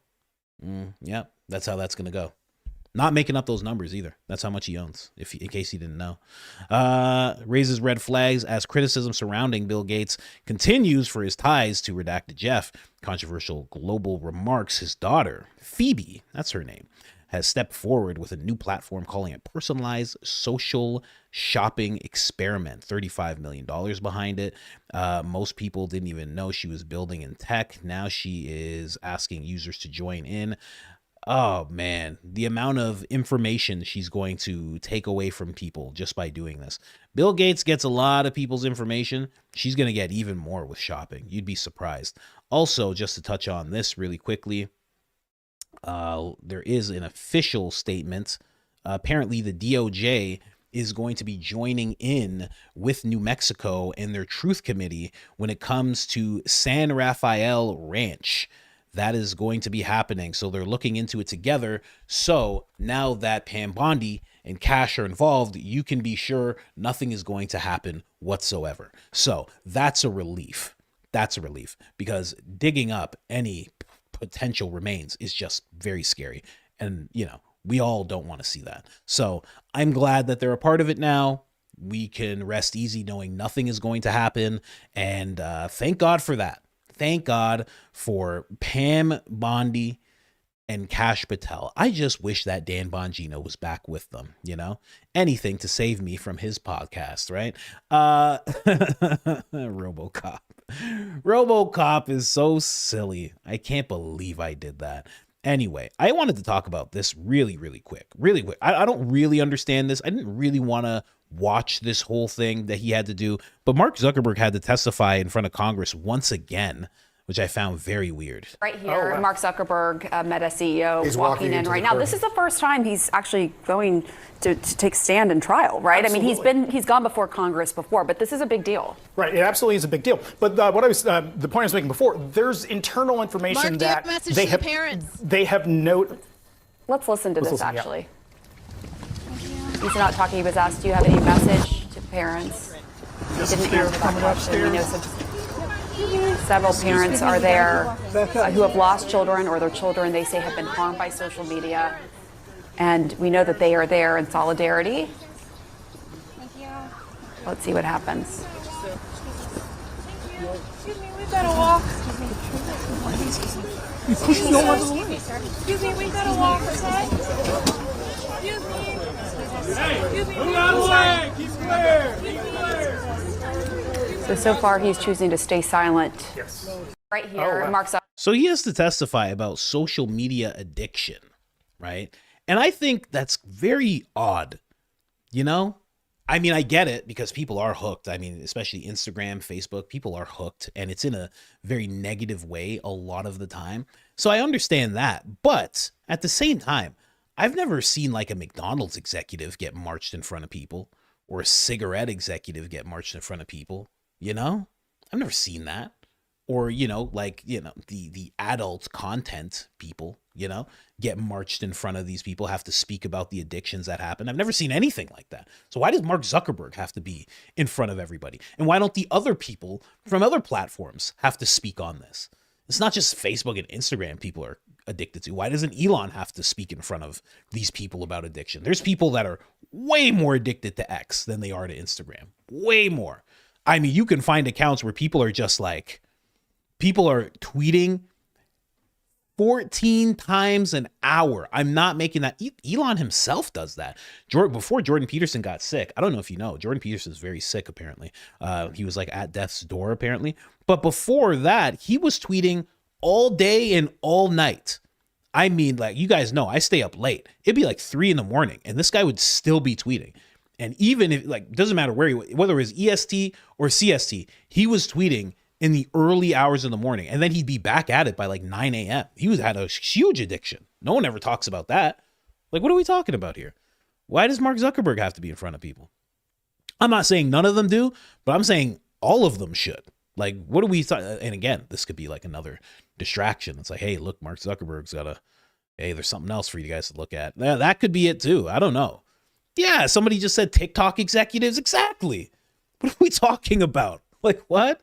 Who are younger, or what, I should say, are younger people more gravitating towards? Instagram or TikTok? It's clearly TikTok, but Larry Ellison's not going to have to take the stand and talk about addiction to his social media platform. Not at all. I don't know. I think it seems very weird. It's a little unfair. I haven't heard about this gentleman in the files. Maybe this is like a humiliation ritual for him. They're like, this is what you get, Mark. You didn't come to the island when we asked you to come to the island. You've never had your body dipped in baby oil, and we know this about you. And he's just like, my gears and my functions cannot support baby oil inside of them. I'm sorry. I cannot as a regular human, but I have gears and I have machinery. You know this. I am only 30% lizard. The rest is cyborg. I cannot be inside.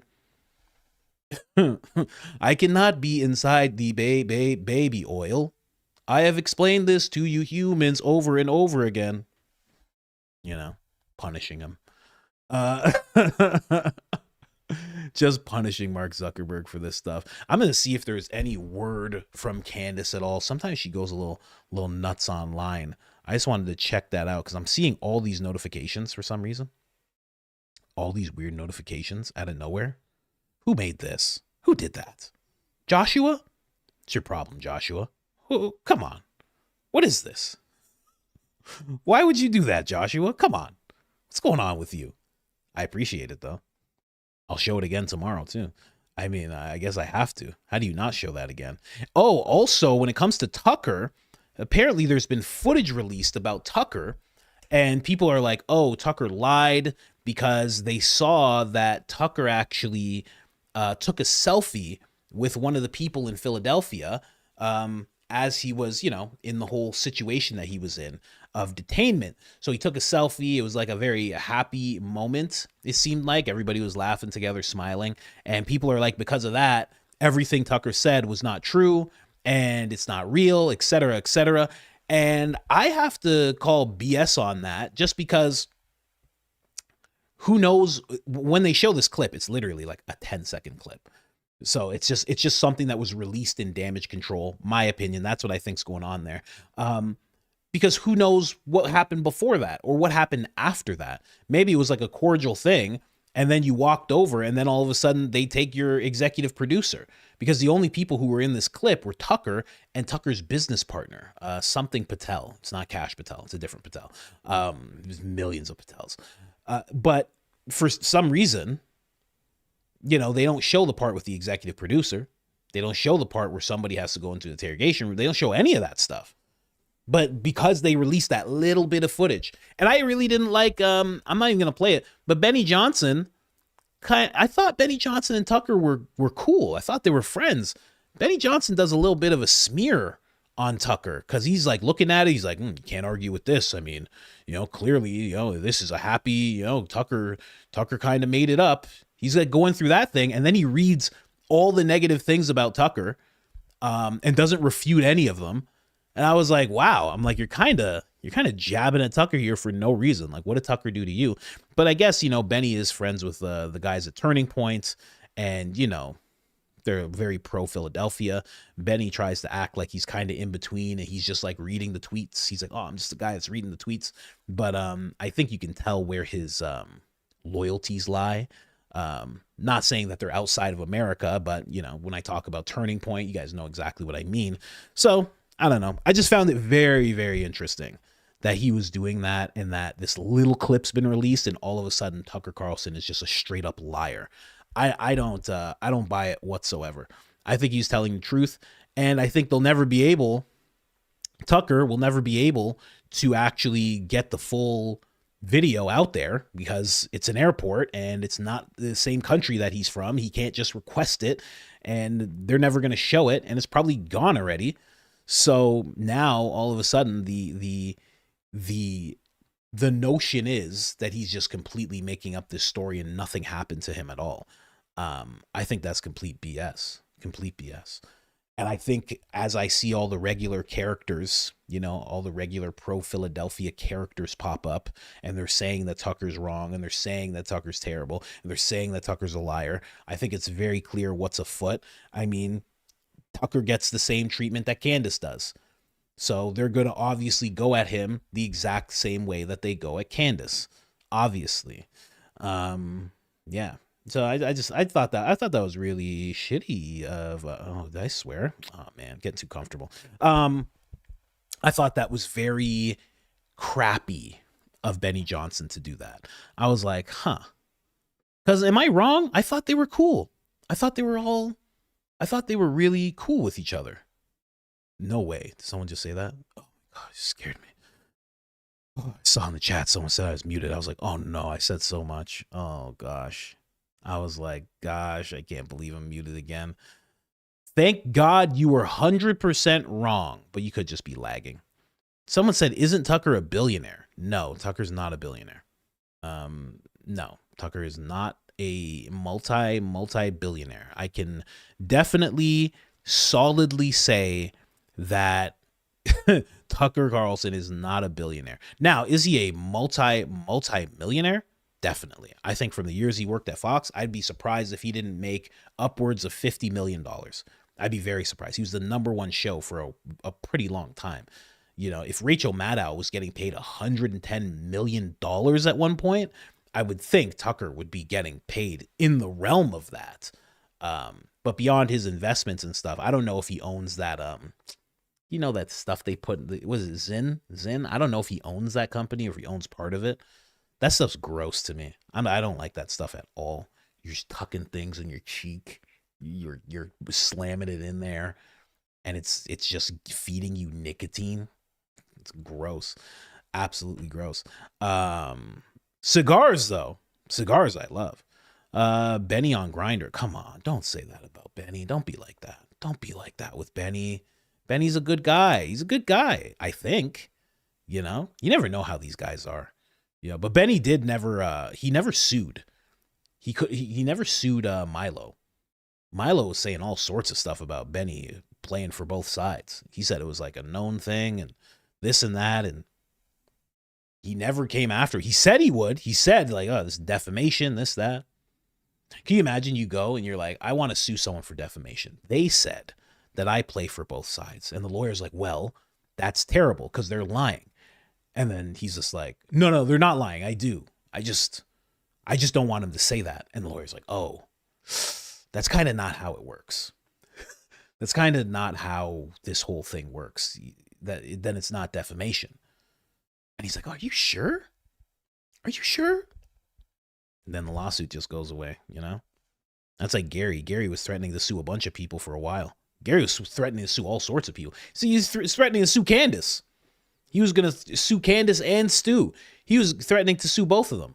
And then it just went away because a clip of him appeared of him saying, I knew I was being recorded and it's okay for her to release it and I don't care.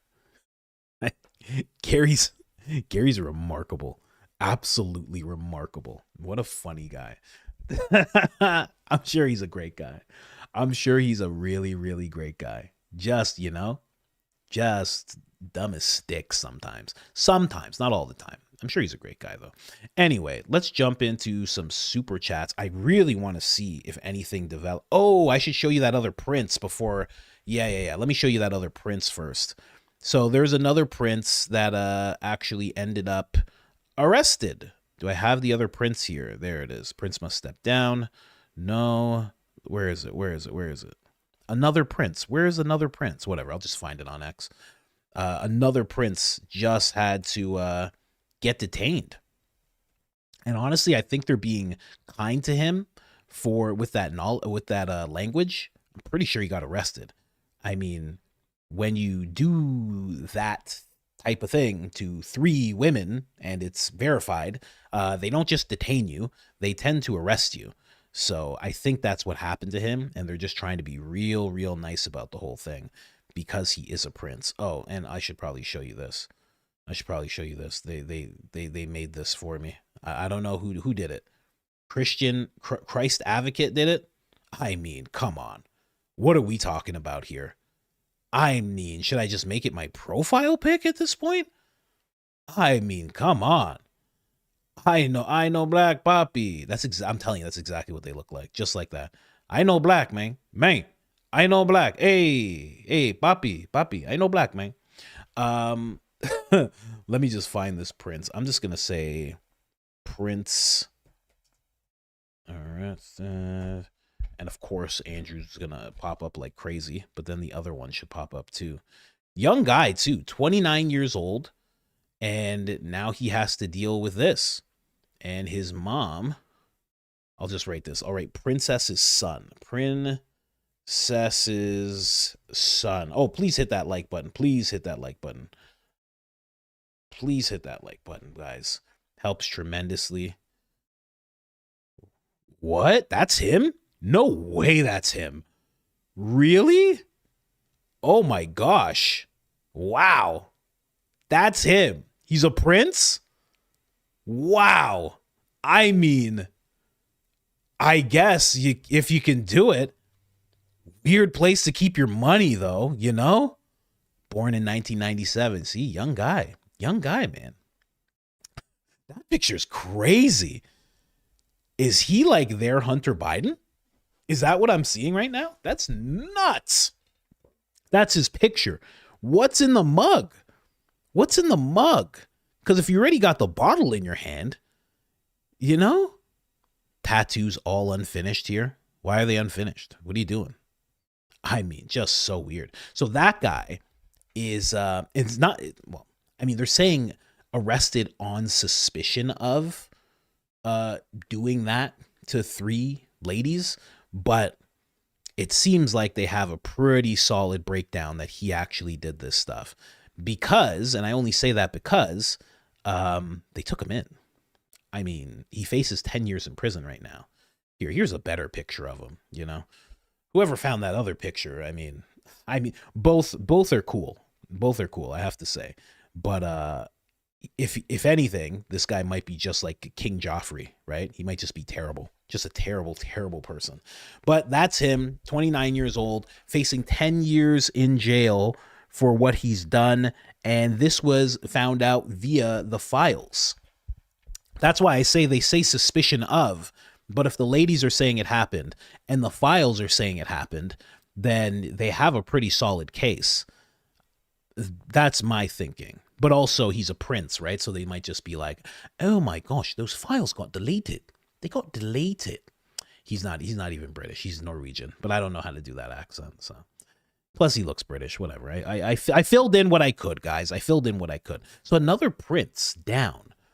I'm telling you, there's some stuff going on around the world. People are stepping down. Peter Attia didn't even step down. He's like, actually, you know what? I was gonna, but I kind of don't care about what I did.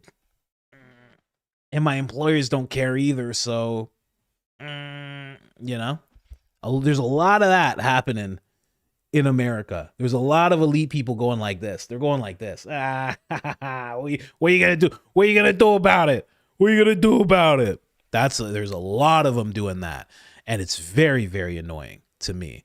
I don't know about the rest of you. But there's nothing that we can do. I mean, let's be honest. There's absolutely nothing we can do. All we can do is talk about it. That's all we can do is talk about it and continue to talk about it. No, he's a prince. Stop it. People always do that. They just jump in. Not a prince, different dad. Different dad. Actually, no, he's prince. His mom is a princess, okay? Which means that he's in line. His mom becomes queen. He is in line. Okay, I get it. You're like, oh, actually, if you watch Game of Thrones, you'll understand from Daenerys all the way down. I understand what you're saying. And if Jon Snow, and that's why the guy who was the wizard, that's why he could become king, and Jon Snow. I get it, nerd. But he is labeled as a prince by the country. Okay, I get it. You're trying to do some weird math for some reason. He's a prince. Sorry. Actually, if you look closely, I'm sorry if you feel attacked as I do that impression. I apologize. It's the most antagonizing voice that I can possibly do. If somebody says something to me like that, I go, oh, actually, let me just explain to you just one thing you're possibly missing. Okay, buddy. Thanks. I'm sorry. Somebody said Blippy. Oh my gosh. Someone always knows. Anyway. Absolutely not a prince and not in line. Greetings from Norway. Not even in line, huh? Yeah, well, you know what? I think you're wrong. You know, it's funny, let me just here. Let's check it out. Let's check it out. We can jump into it a little bit. Shouldn't just call people nerds like that, Okay. It's really weird that every single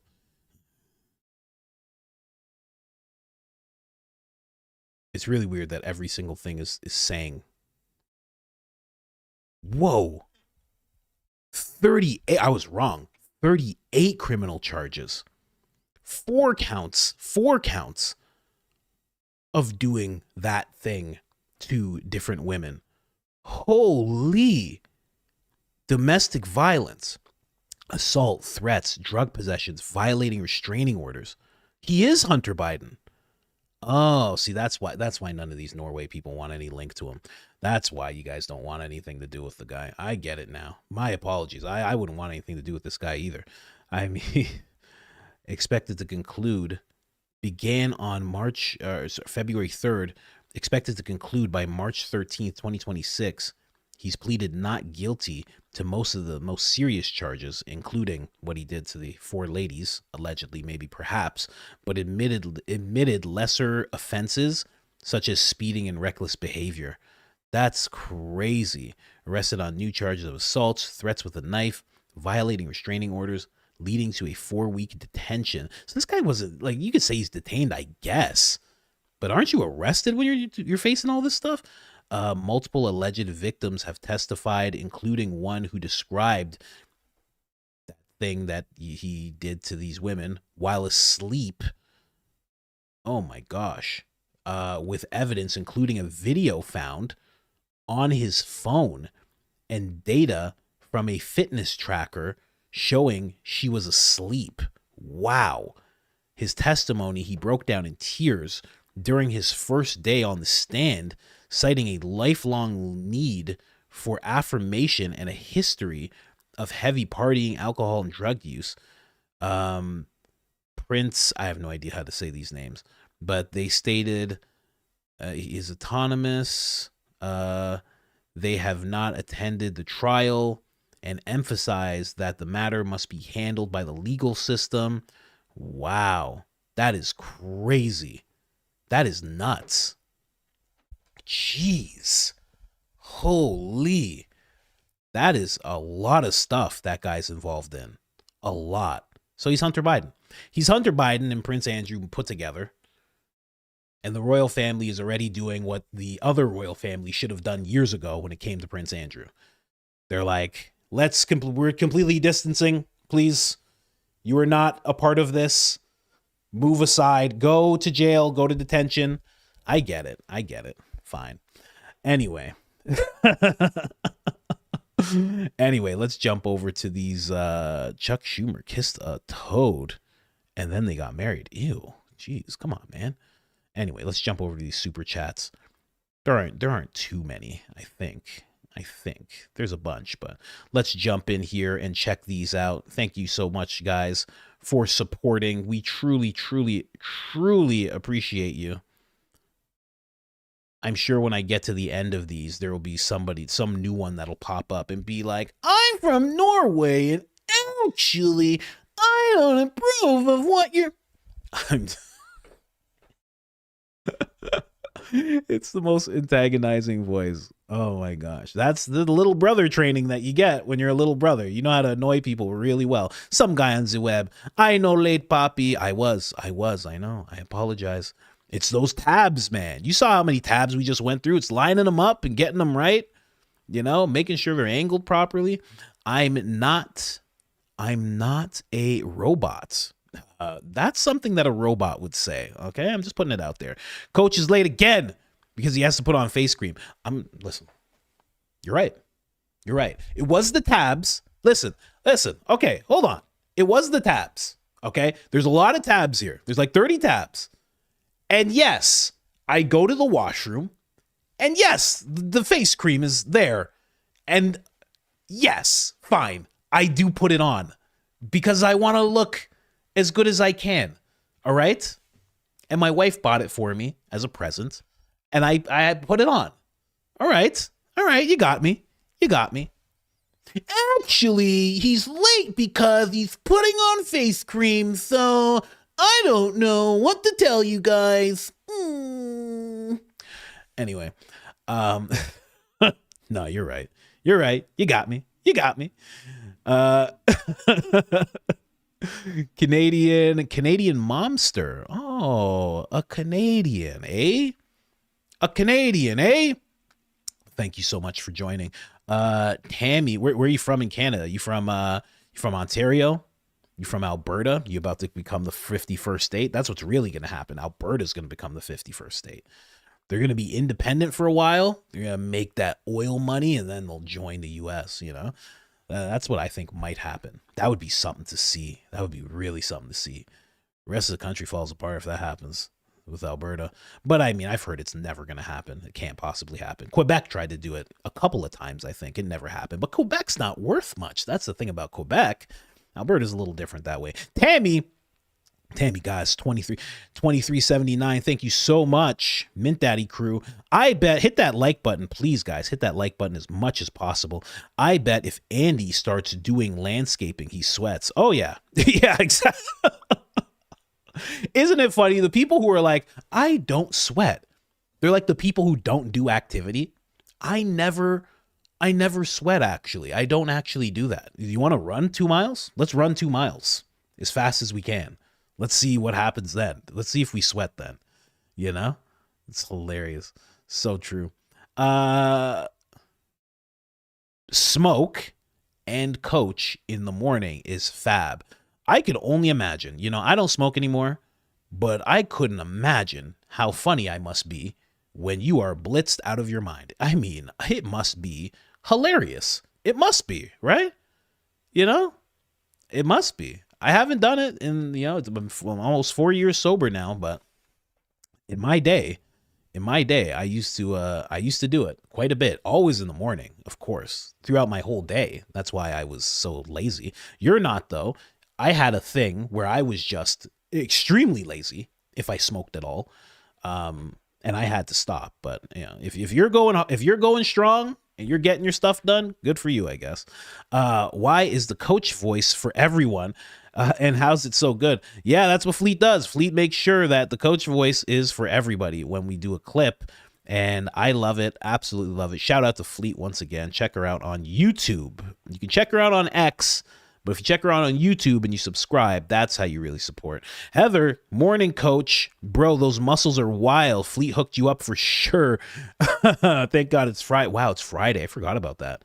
I got to make my short form videos for the weekend for you guys. Mint Daddy family, thank you so much. And yeah, Fleet really hooks it up. I didn't tell her to do that. Baron thinks I pay her. I don't pay her. She does that out of the goodness of her heart, okay? Because she believes in me. She believes that I can actually get to that point. And God bless her for it, you know? I mean, it's not going to happen, but God bless her. I mean, Mike Riley, we need Fleet to make Big Gar spinning on the floor. Big Gary, spinning on the floor. All prayers to Fleet as well. Yes, prayers to Fleet as well. I don't know if she can do that. I would imagine it's pretty hard because it's a hard thing to describe. But I guess you could go to ChatGPT and ask it for a prompt that kind of explains it perfectly. It's hard to pull that stuff off. What she does is not easy. People think like she just like writes something in and it all just happens. It's not easy. She has to go scene by scene. Every time you see something change, that's a different scene that she had to prompt out and figure out and tweak, and it's pretty tough. From what I understand. Judy Bowmanart, shout out to Judy once again. Thank you so much. Having a hard time getting anything done. Coach in the morning, and Baron in the evening, 3 hours each. Love you guys. Thank you so much. Well, Judy, like I've told you guys before, we have a Clips channel, Judy. If you want to jump over to the Clips channel, that's completely cool by me. Coach, please do an Arnold impression again. It had me dying yesterday. You are awesome. Fleet is awesome. Love you and your show. Sending love to you and your family as always. Macho Mandy Savage. I like that name. Macho Mandy Savage. Can I even do an Arnold impression? Can I? I'll start with screw your freedom. Hey, screw your freedom. Yeah. Ah. That's the funniest part of an Arnold impression, where you just go, ah. Have you ever watched Total Recall? If you ever watch the original Total Recall, he goes the most Arnold any Arnold impression or Arnold himself has gone near the end of the movie, because they're on Mars and they bust out of the like space unit. Okay. So when they bust out, there's no oxygen. So they start, like, it's such bad graphics too. So they start losing oxygen, and their eyes are coming out of their head and all sorts of stuff, and their tongues are coming out. And he's like, It's the most Arnold thing you will ever see in your life. It is hilarious.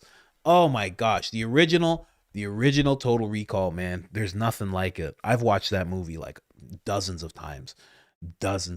I hope you guys have seen that movie. Please go see it if you haven't. You could just skim through it and just see all the nonsense. It's the best. There's a guy with like another guy in his stomach. He like lifts it, and for some reason the guy in his stomach, it's like an old man, but it's a baby, and it can like tell the future, and it's like Quaid. Oh, the movie's so weird. It's such a weird movie. I mean, Sparky, my ancestor, was born for Barbados to farm tobacco before they switched to sugarcane. They stopped in Baltimore, where he was sold. He had craft skills valuable in Baltimore. I was almost Barbadian. That's interesting. First off, it's Bayesian. Okay, it's not Barbadian. Okay, some people use Barbadian, but it's Bayesian. That way you don't sound like you're saying barbarian. Okay, that's the first thing. And then they were bound to Barbados to farm tobacco before it switched. They stopped in Baltimore. What do you mean they stopped? So they were in Barbados and then they just lived in Baltimore because he was sold there? I mean, geez, what a story. Because he was sold in Baltimore. Worst place to be sold too, right? You know? I mean, sell me in Texas, please. Right? Sell me somewhere else. Sell me in Florida. You sell me in Baltimore? My God. Jeez. So you were almost, well, you are Bayesian if you have it in your bloodline, you know, but you are full American. That is 100%. You should be proud of that. Very proud of that. You know, that's the flag you should rep. Although Barbados is nice. You know, my mom's from Barbados. It's very nice. Candace's mom's from Barbados. A lot of you tried to correct me on that. She has some family from the Virgin Islands, but her mom apparently is from Barbados. You know, very interesting stuff. Makes sense. Bayesian women are very loud. They're very loud, and they're very forceful, and they're very in your face if they're mad about something. So it really makes sense that she is Bayesian to me. Really, really makes sense. Hodge Twins definitely look uncomfortable in that interview. Like they were in the principal's office, but I enjoyed it. Yeah, I enjoyed it too. But yeah, they seemed like they were very intimidated by Candace. It was like they've interviewed pretty big names, but I guess that's the biggest interview they've ever done. Because they haven't sat down with like Tucker or anything like that. So I guess that's the biggest interview they've ever done. Because they were just like, yeah, it was like they were on their best behavior. They were trying not to make jokes, but they should have like really leaned into it, you know? Like, why not? You're with you should have just been like, yeah. So what's going on with that Erika? Yeah. She seems like she killed somebody. Yeah, that's what I'm saying. What you think, Candace? They should have just been going at it, you know? Do your thing, man. Do the thing that brought you to the dance. Don't clam up when you're in front of somebody. Be the same. But yeah, it was odd. It was odd. And again, Candace seemed like she was like a little bit like, I don't know what these guys are going to say or do. Like, I don't know about these guys, you know? She's like, she literally had her hands like this. She's like, I don't know about these dudes. I don't know what they're going to try and do right now. But she seems like she's very on guard when she has interviews. Not with Barron. She seemed very relaxed with Barron. But she seems like she's on guard because so many people have tried to attack her and have tried to spin an interview where she thought it was friendly, but then they try to really get at her. And she's been going through that her whole life pretty much. Just turned 41. Keith Cole, happy birthday, sir. I think I'd have to ask my wife, but it ain't so bad over here. Love the show, brother. Keep up the amazing work. Thank you so much. Yeah, you got to ask your wife everything at this age. I mean, I ask my wife everything just based on like just knowing what we can do. Like, what am I doing today? Am I doing a thing today? We are? Okay. So never mind. I can't do the other thing I wanted to do. You know, it's just that all the time. It's just always that, which I mean, thank God for. I mean, otherwise I wouldn't know what I was doing. I barely know what I'm doing right now, you know? Anyway, let's jump in here. Someone said almost at 5K. Please hit that like button if we're almost at 5K. That would be tremendous of you guys if you could do that. Who we have here? How do you say that? I'm going to call you Lewis. How do you say that? Doherty Lewis? Can we have Hoodwinked Again merch? Also, I cannot wait to hear you pronounce my name. Oh, you got me. Candace, clue, it's dangerous. It's Danish. Okay, well, that gives me no clue. I barely even know what that means. What does it mean it's Danish? Like it's a pastry? What kind of pastry? What kind of Danish? Apple? Is it apple Danish? Or is... I'm kidding. I know what Danish is, but I have no idea what it sounds like. Maybe I do. Probably don't. Believe me, if I knew what it sounded like, I would have immediately started going into a Danish accent, like right away. But Hoodwinked Again, that could be something. Depending on what it looks like, depending on what we can make it look like, it might be a thing that we can do. You know, I am trying to think of new merch ideas. Allegedly, maybe perhaps is definitely one. The Philadelphia mints with that picture that person made, that's definitely one as well. I'm trying to think of some other ones. Hoodwinked Again could be a good one. Fleet. Hello, Fleet. Sent 1 membership. Thank you so much. Lance. Hello, sir. Membership. Thank you so much. Nurse CJ. You're a nurse, huh? You work in all sorts of crazy hours and stuff. Still laughing about RoboCop. Hit the like for free memberships. I'm assuming that word is memberships. That's what you meant, for sure. At 5K. Yeah, hit it. There'll definitely be some. The wife is locked and loaded for when we hit that point. If we hit that point, you know. Keep up the goodest work. Glad you are better. Ready to see you on tour in Dallas. I would love to do that. And I guess Texas is like a tour in of itself. You do like sometimes people just go to Texas and they hit up Fort Worth and you know, maybe some other places. Like they'll hit Austin because they'll go to like the Vulcan mothership, and I'm not going to be able to go to. I can't go to the mothership. Maybe it's like an open micer, but you know, even with all the followers, they'll be like, screw this guy. But But yeah, Texas could be a tour in and of itself. But, you know, Trigger Smart gave me that good idea. He's like, just pick a place. And he's like, and just do like a 3-day thing. He's like, just go around. He's like, and just leave it at that. He's like, it doesn't have to be a country thing. And I'm like, man, that's so true. So yeah, I would love to go to Dallas. I love Dallas. I love the houses in Dallas. The houses in Austin are not, I'm not going to say they're not good. It's just...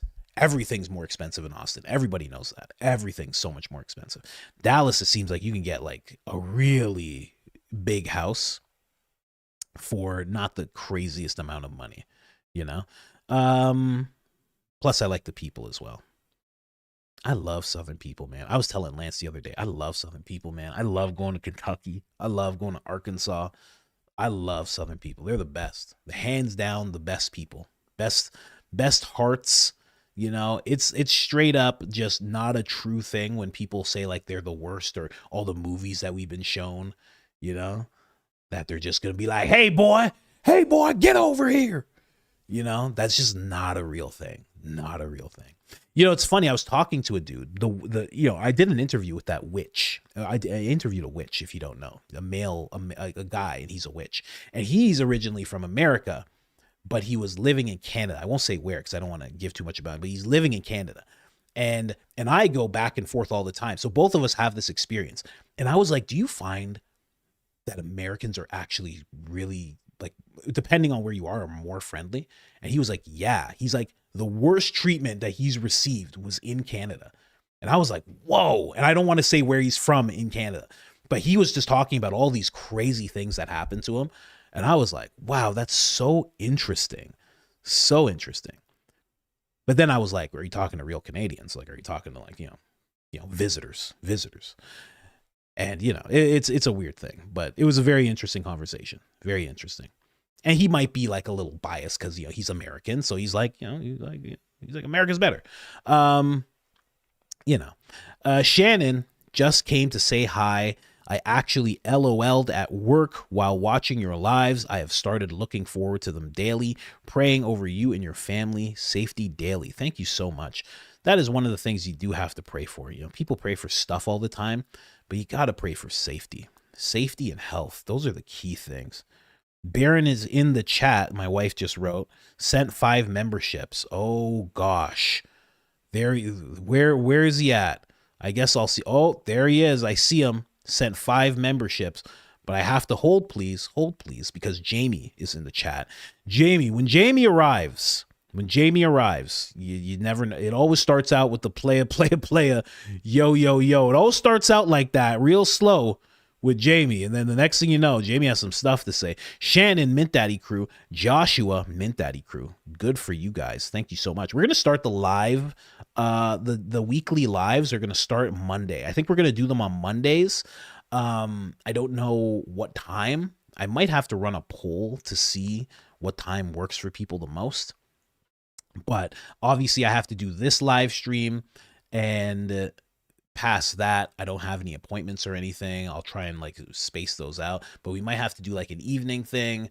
Maybe we'll do it directly after this live stream. We'll have to see. But yeah, I want to start doing Mondays. Hope that works for people. Smarty Pants sent you a DM on Insta offering help behind the scenes. Love your light take on serious topics. And thank you for that. Are you called Smarty Pants on Instagram as well? Or are you called something else? A lot of people offer help. What kind of help were you offering behind the scenes? Shannon says it's a slippery slope when that baby oil gets involved. I mean, come on. Give them a break. They're probably just theater kids anyways.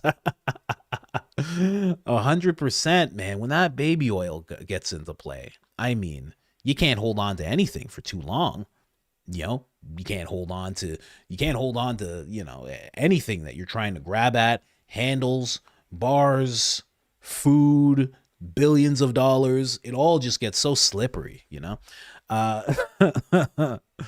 Anyway, Fleet, once again, Fleet, thank you so much. Wait, is this the same one? And then Joshua right after? I feel deja vu there. And then Smarty Pants again? What's going on? I'm feeling deja vu here. Joshua, what if Charlie found out his wife had history with redacted Jeff? And that's why they got him. Sorry I'm late, coach. All good for being late. I was late too. But yeah, makes you wonder, because he was looking into that pretty heavily before he passed. But then I do remember, and I disagreed with him so much. And you know, I know some people think it's like blasphemy to disagree with Charlie, but it's okay. And he was like, he was like, I'm going to drop this. He's like, I'm going to trust my friends in the government. He goes, and that's it. Like, it was kind of like him like backing off, but he was going really hard at one point.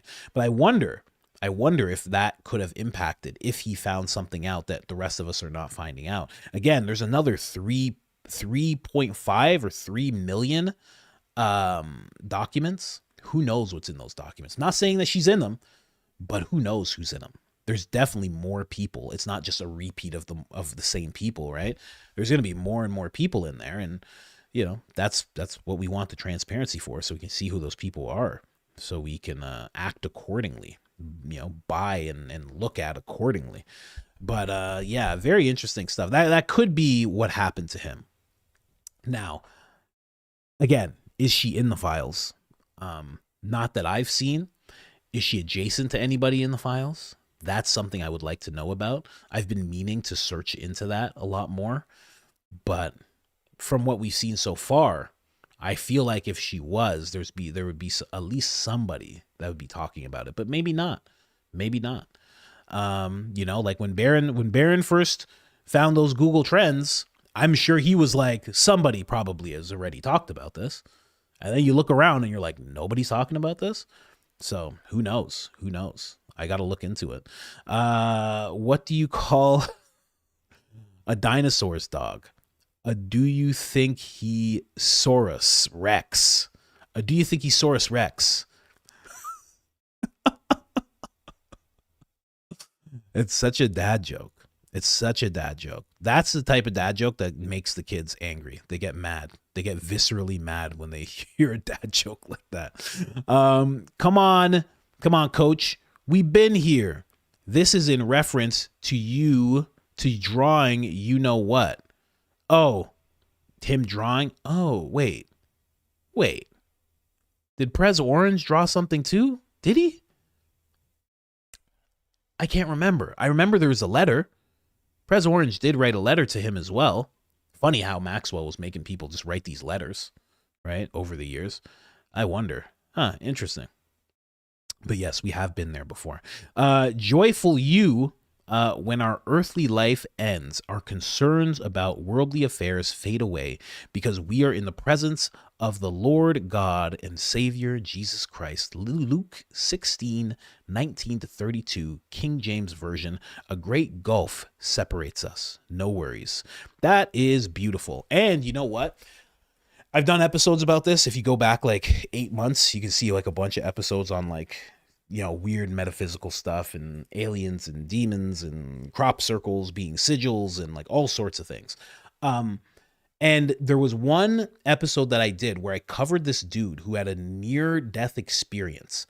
And what he said when he passed was exactly what you're saying. He said he was going through this like tunnel where there was all these orbs of light and color. And he was so concerned about what was happening. And then all of a sudden he said it wore away. And he started having the thought process of, I can't believe I thought I was that person. He's like, I can't believe I thought I was that guy with that life on that planet. He's like, I can't believe I thought I was that person, which is such a weird thing. But that's what he said. He's like, I can't believe I thought I was this person at all. And then he said he got to this place where it was almost like a transitionary place. And these three people came up to him and he said that they had big eyes and they had big smiles and he could tell that they really loved him. And they were all giggling because they're like nudging each other, kind of like when your friend gets blackout drunk and then you see him the next day and you're like, you good? You okay? You remember? It was kind of like that type of experience. And they were all going, he doesn't remember yet. But he could tell that they loved him. Like he could tell they were like family or like really good friends. And then he said one big guy comes up, this really big guy who was like almost like staticky, you know, like static electricity, static on a TV. He was staticky the way he was moving. And he sat down with him and he goes, oh man, this is crazy. He's like, are we going to do a life review? And whoever this guy was, or this angel or whatever, was like, we could do that if you want. He's like, we could do that. And it was kind of just like, you know, everybody was like trying to kind of jog his memory, you know? It's kind of like that when I won't even explain that, but they were trying to jog his memory, basically. He was just going through his life and everything. And then the big guy stood up and he said, well, you got to go back. And he's like, no, he's like, I'm here with my brothers, my family. He's like, I don't want to leave. And he's like, you have to go back. He's like, it's just the way that it is. And he's like, you're going to go back and things are going to be fine. And he's like, you'll be back with us at some point. He's like, but you have to go back. And then everything got real staticky. And then all of a sudden that same warp that he went through came back. And then he was back in his body and he was that person again. But he had that memory very, very clearly. And I always thought that was so cool. Like, what a weird thing to say. I can't believe I thought I was that person. So weird. When you look into like near-death experiences, it's all so odd. So odd the way it all works. You know, and then you look at like hospice nurses and stuff and what they report seeing, and, you know, people just transitioning over. You know, death has always terrified me. That's why I chose to interview a hospice nurse, because I've always been very afraid of it. But recently, especially, you know, with finding Christ, finding God, I have become less afraid of that. And I really do feel like it is a transition thing that happens. All that to say that Les Wexner was drawing boobs to redacted Jeff. You know, just to even out this conversation that we're having right now. Please tell you seen my video. Oh, I did see your video. I think I saw that last night. So please tell me you seen my video of yourself as Seinfeld rapping, because I need more of that in my life. Stat for my health. I have to remember what songs I know, you know? Oh, man. Eminem. There's an Eminem song. A tisket, a tasket. I go tit for tat with anybody who's talking this shit, that shit. Chris Kirkpatrick, you can get your arse kicked worse than them little Limp Bizkit bastards. And Moby, you can get stomped by Obi. You 46-year-old ball-headed F-word, blow me. I'm sorry. You don't know me. It's too old. Let go. It's over. Nobody listens to techno. Now let's go. Just give me the signal. I'll be there with a whole list full of new insults. I've been dope since Prince school with a pencil. Ever since Prince turned himself into a symbol. I can't remember all of it. I gotta remember the songs that I actually know in order to do it. Oh, man. That's the best line. Been dope since Prince school with a pencil, ever since Prince turned himself into a symbol. Bing! I can't remember the rest of the song. I'll try and remember it. If anything, it's going to be Eminem songs. Those are the songs that I remember the most. So it's going to be Seinfeld doing Eminem, basically. That could get pretty bad. That can be pretty bad. Everybody always wants to discuss me, but this must mean I'm disgusting. But it's just me. I'm just obscene. Anyway, there's way more, but I gotta try and jog my memory. Oh man, no, I shouldn't do that. There's too many bad Eminem songs. You ever heard the Eminem song Dead Wrong? Oh my gosh. It really touches on redacted Jeff. I think that guy's seen some stuff. That Eminem guy, I think he's seen some stuff. After a LW takes a nap, he's gonna fire his attorney. Yeah, for sure. I think he's gonna get rid of that guy. He's gonna be like, did you tell me that you were gonna kill me? I feel like I remember you saying you were gonna do something like that to me. You don't want to really say that unless you are some kind of handler. You don't really want to say that to a guy that was that mixed up with redacted Jeff. You want to kind of be careful, I think. You just never know.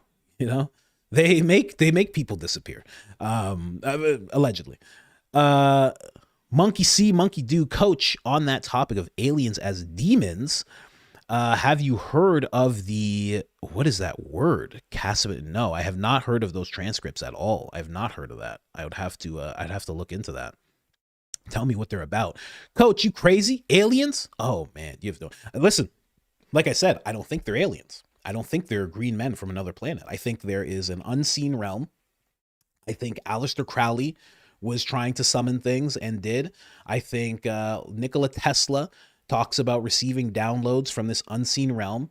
I think there are many people in AI today who are doing these practices. I know for a fact that there are doing these type of practices. And I think that that's where they get their knowledge from. It's an unseen realm that is among us right now. And that is the thing that people are calling aliens. And I think it's more interdimensional than anything. But yeah, buddy, we go deep. I go deep, guys. Okay.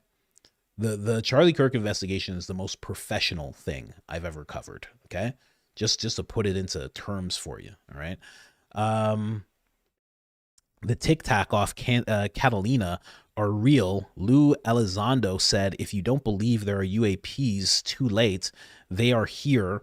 Are they ours is the question.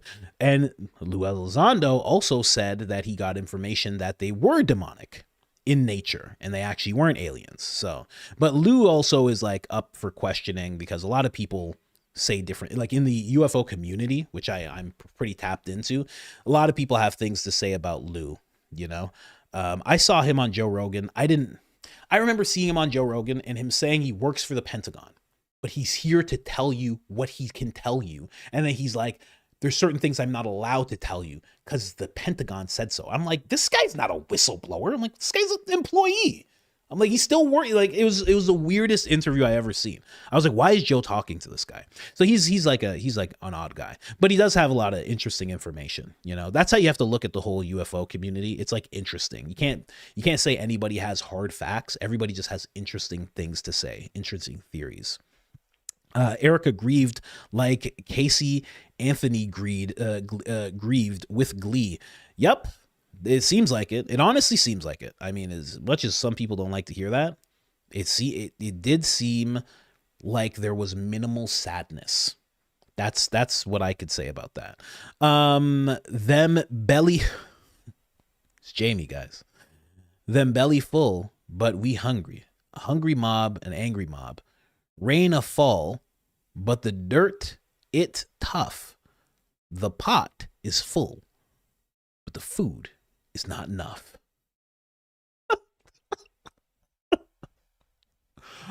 Oh, Jamie, did you just activate a sleeper cell? Who'd you just activate saying that? What just happened? What happened, Jamie? Jeez. Good gosh. You never know what Jamie's going to say. Koyoki, 30% lizard. Hello from Navajo. We hear you, brother. You're a Navajo? Wow. That is how you say that, right? It's not Navajo. I'm not messing that up, right? It's Navajo. I'm pretty sure. Interesting. 30% lizard. Oh, yeah. When I said that about Mark Zuckerberg. Hey, man. Yeah, you guys would know about stuff like that. You know, it's interesting when you think about the ancient tribes and stuff. We never really look into what their history is. Like I always say, I would love to know, you know, a native tribe. I would love to know what their history is in terms of how things were.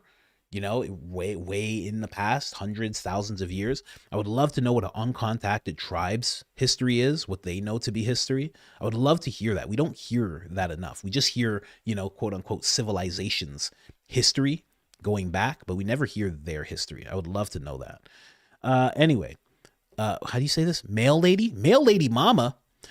Tucker would be smiling as they slap the cuffs on. Doesn't prove anything by him smiling in a picture before or after being detained. Good work, coach. Yeah, you know, I agree. Like, I don't think it proves anything, that little interaction. Again, it's like a 10-second clip, if that.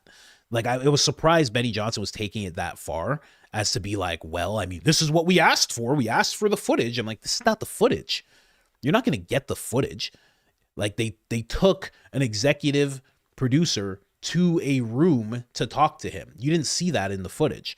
So it's like, yeah, maybe when he first got there. And also this happened after.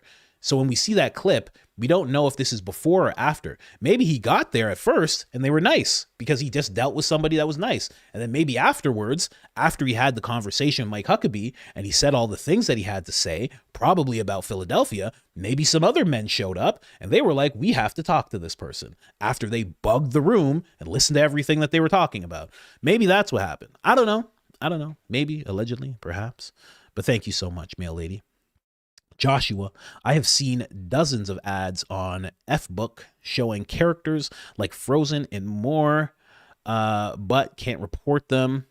I did that turning point. Yeah, that's weird stuff. I always hear about stuff like that, you know, that there's weird ads and stuff. I've never seen it myself, but you have to stay on the lookout for it as a parent because apparently it happens in videos as well, where it'll seem like one video and then there will be a part that's like just crazy and terrible. And then it goes on to just be normal. So you got to really watch what your kids are watching. Gary is a pickle smoocher. That is a very nice way of saying that, Jamie. I'm surprised you would take that charitable route and say that politely, Jamie. Thank you so much for keeping it PG out there for everybody. J May 77, join the Mint Daddy crew. Holler. Hit that like button, by the way, guys. Got to keep it. Oh, more popped up. Hit that like button, by the way, guys. Oh, there's Baron. Please hit that like button. It helps dramatically. Somebody got redacted. What happened there? I would love to know. Norway. Uh-oh. Somebody's going to be telling me the what for. Oh, geez. How far do we go up? Yeah, a whole bunch came through. AC Movement. BG. Who's BG? Oh, BG's daughter needs to worry about personal shopping experience. If she ever tried to buy something and it was out, she would make a call and that person would have to wake up and make her what? That person would wake up in her house with all the utensils there to make it. She'd be sitting there like, hello, Ralph.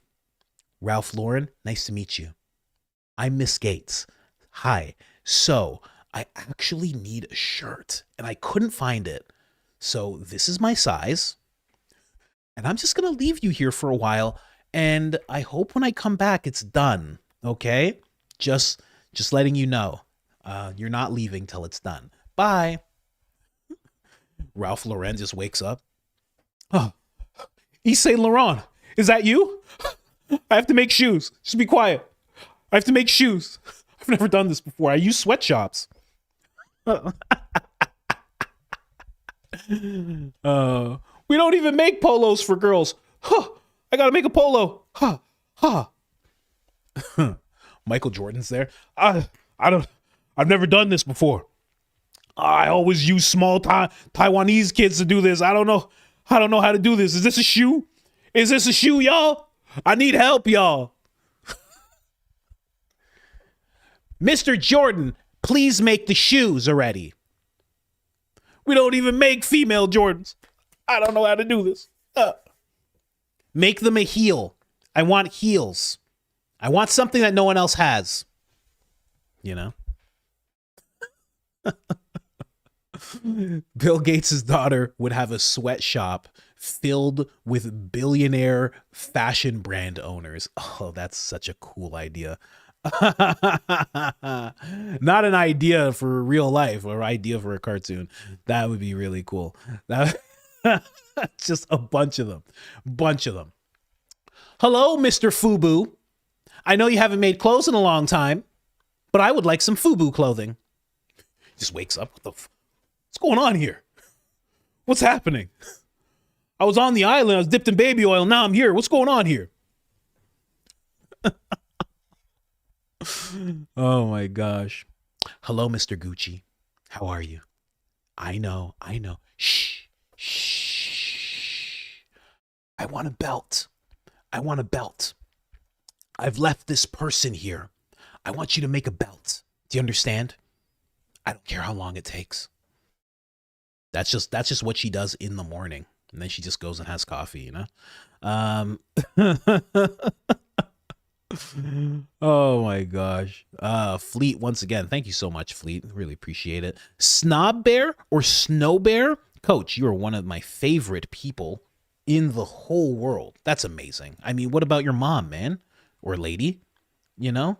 You are genuine and have restored my faith in humanity. I prefer you over Candace and I worship her. Ice cream fund for your lucky wife. Why are my eyes leaking?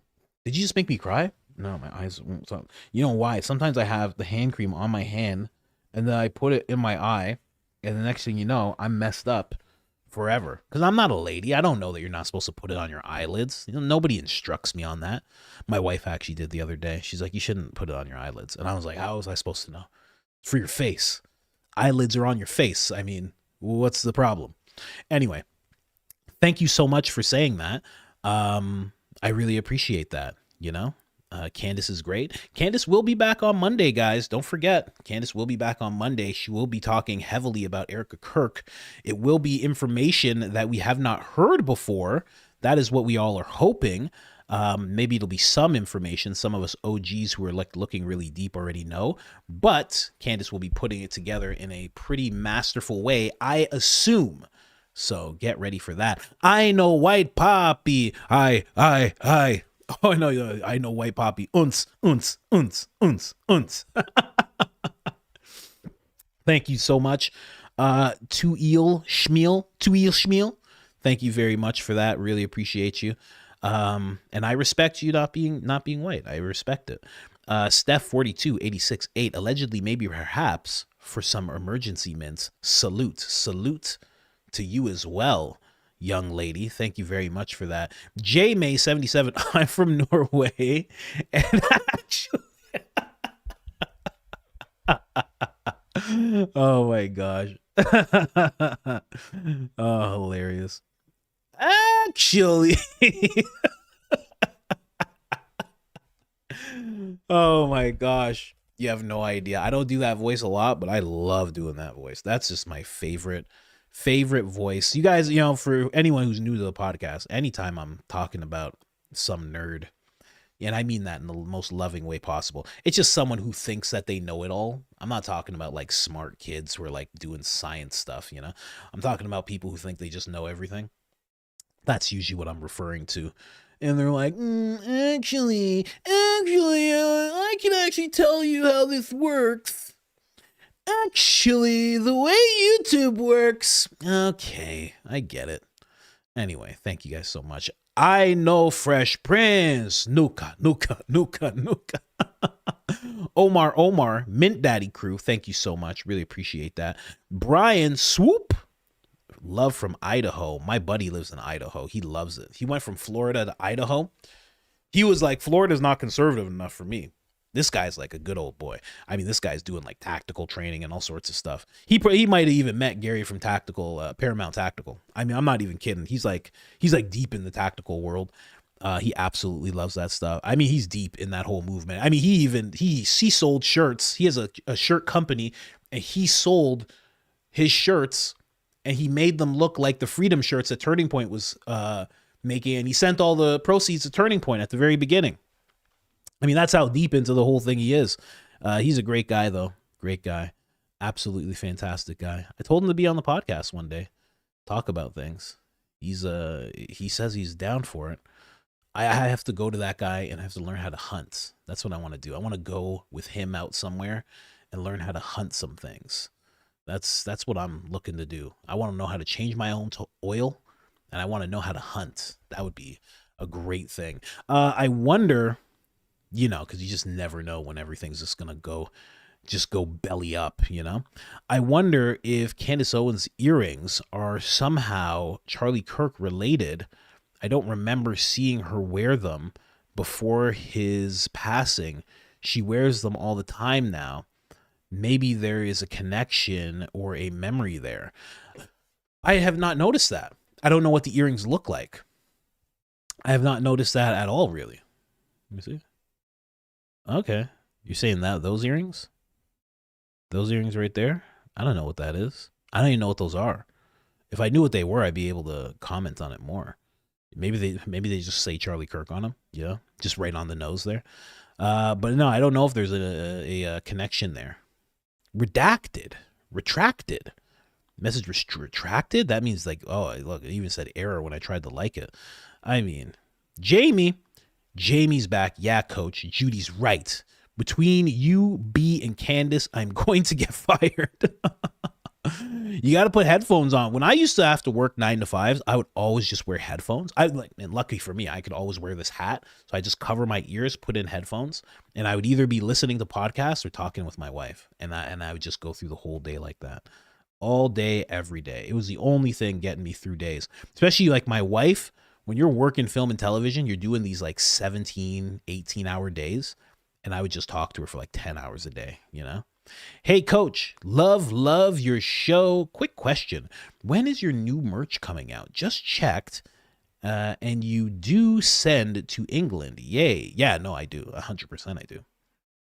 It might take a little longer because it comes out of America.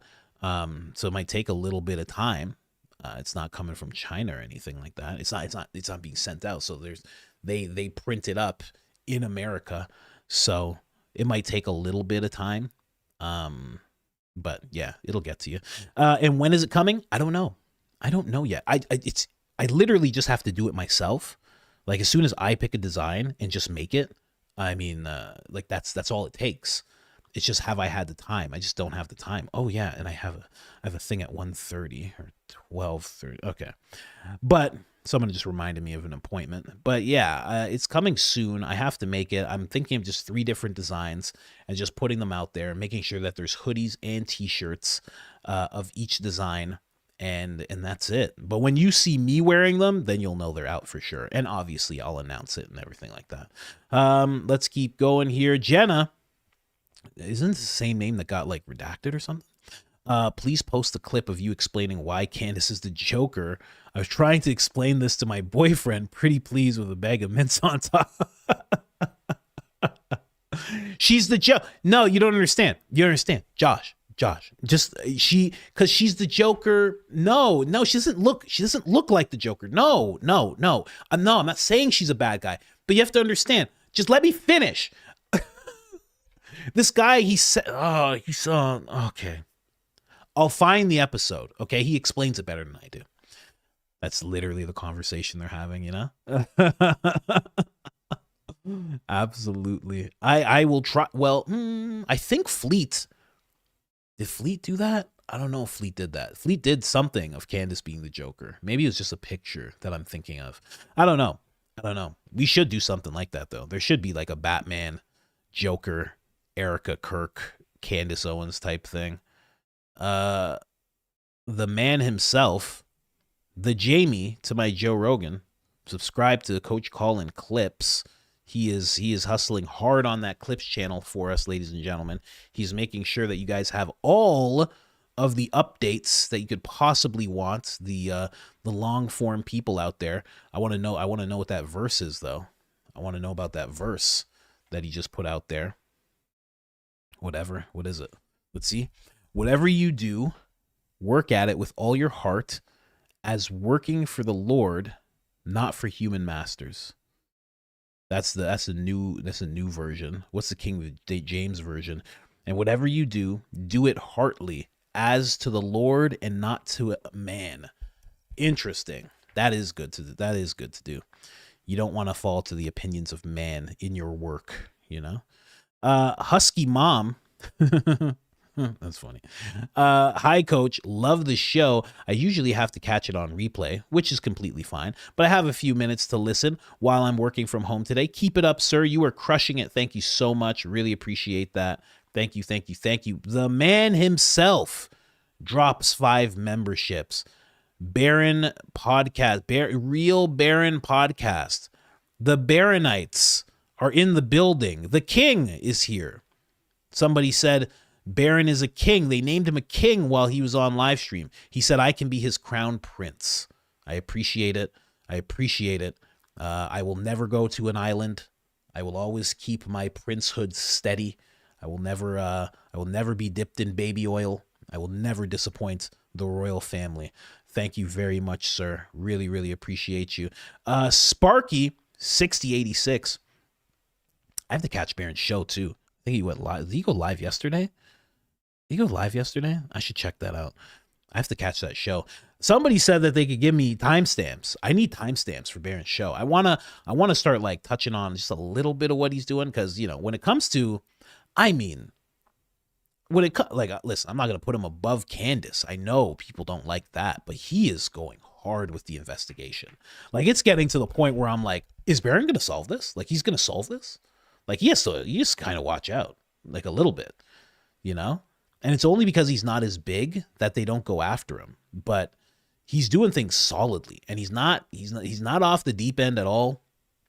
It's really well thought out, the things he's coming with and the things that he's figuring out. So I love to see it. So I want to start touching on that a little bit and bringing people, not really recaps, because you can't really recap a 3-hour thing, but but at least a couple of highlights, because there's some things that get lost unless you're like an avid you know, you're going to sit there and watch the whole thing. Some things get lost on people, right? Because we all have average view duration.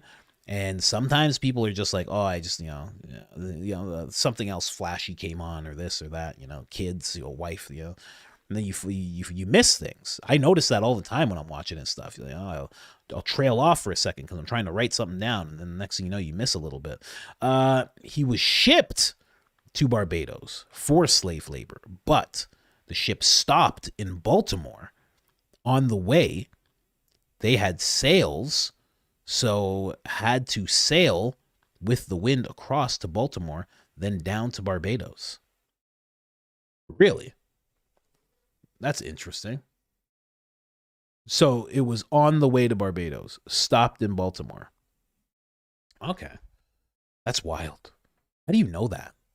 I think it's so crazy when people know that type of stuff about their family. I don't know anything. I know my dad was in the Air Force. That's pretty much it. My mom ran track in Barbados a little bit, got scholarships to good schools, grew up with Rihanna's father, actually. Rihanna, grew up with Rihanna's father. I actually met him. He came to our house one day because he wanted to take my mom out for lunch, which was weird. And that's it. That's all I know, really. And then, grandparents from Cuba, dad, grandfather may have been a pastor or something like that.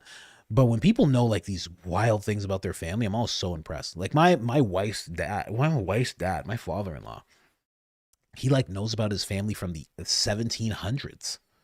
The 1700s. That's how long ago they came before the nations were formed. They helped form the nations, It's just so crazy to know that type of stuff, Anyway, hopefully I figure some stuff out. I don't know. We have some stuff going on. I don't know. I know there's some I think there's some Scottish. I think there's some Irish in my family. It's just so broken up. Everything's so broken up and crazy. Sparky 6086. In those days, Baltimore was sort of happening while people were often worked to death in Barbados. Whoa. In those days, Baltimore was sort of happening while people were often worked to death in Barbados. Really? I could see that. I feel like that was happening all over the Caribbean, right?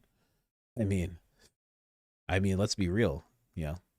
I used to have a bit about how the premise of the bit was that back in the day, slavery was like having an iPhone. And like, who doesn't want an iPhone? There's like that whole bit that I had. But yeah, for sure they were doing that to people. I think they were working people to death all over the West Indies, quite honestly, from Jamaica to Barbados to whatever they were doing in Cuba and Trinidad and Grenada. They were working people. They were working people down to the bone, honestly. And America as well. It was happening all over the place. All over the world, and still, there's a fact that like it's happening more today than it was back then. Isn't that crazy? Because like other parts of the world are like still doing it. They're like, why did you guys abolish anything? Yeah, they're confused in other parts of the world. They're like, this works great. I don't know what you're talking about. It's really weird to think about. Daniela Spitz 1. Never done this. Happy to support. Love that I found you and Baron. I never turn on mainstream news ever anymore. Keep up the great work. Thank you so much. Really appreciate that. Really appreciate that. Beck H82, Mint Daddy. Oh, and Beck H here as well. The other day, you said Baron was like 68 years old. I said I thought. I was thinking in my head as he told me he had 8 kids. I was like, how old is the person that I'm looking at right now? They can't be my age because that wouldn't make any sense. So I was like, what's going on here? I'm like, is this guy, in my head, I'm like, is this guy 67 years old? I was wondering. I believed you. I was watching his show that afternoon and I was like, there's no way. I did deep dives. Yeah, he said 46. I was like, wow. So this guy started young. Oldest is like 19, I believe. Right? So this guy started super young. I mean, shout out to them. I can't just shout him out. There's another part to it, but geez, I wish I could have started that young. I wish I could have, man. You know, Baron's gonna have grandkids one day. I don't know if I'll ever see my grandkids because of the age I started things at. I hope so. I pray to God that happens.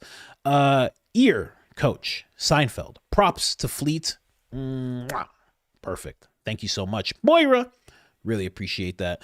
Chantel, this is the first super chat ever. Whoop whoop. I'm sending it wisely to help you with your meme creator.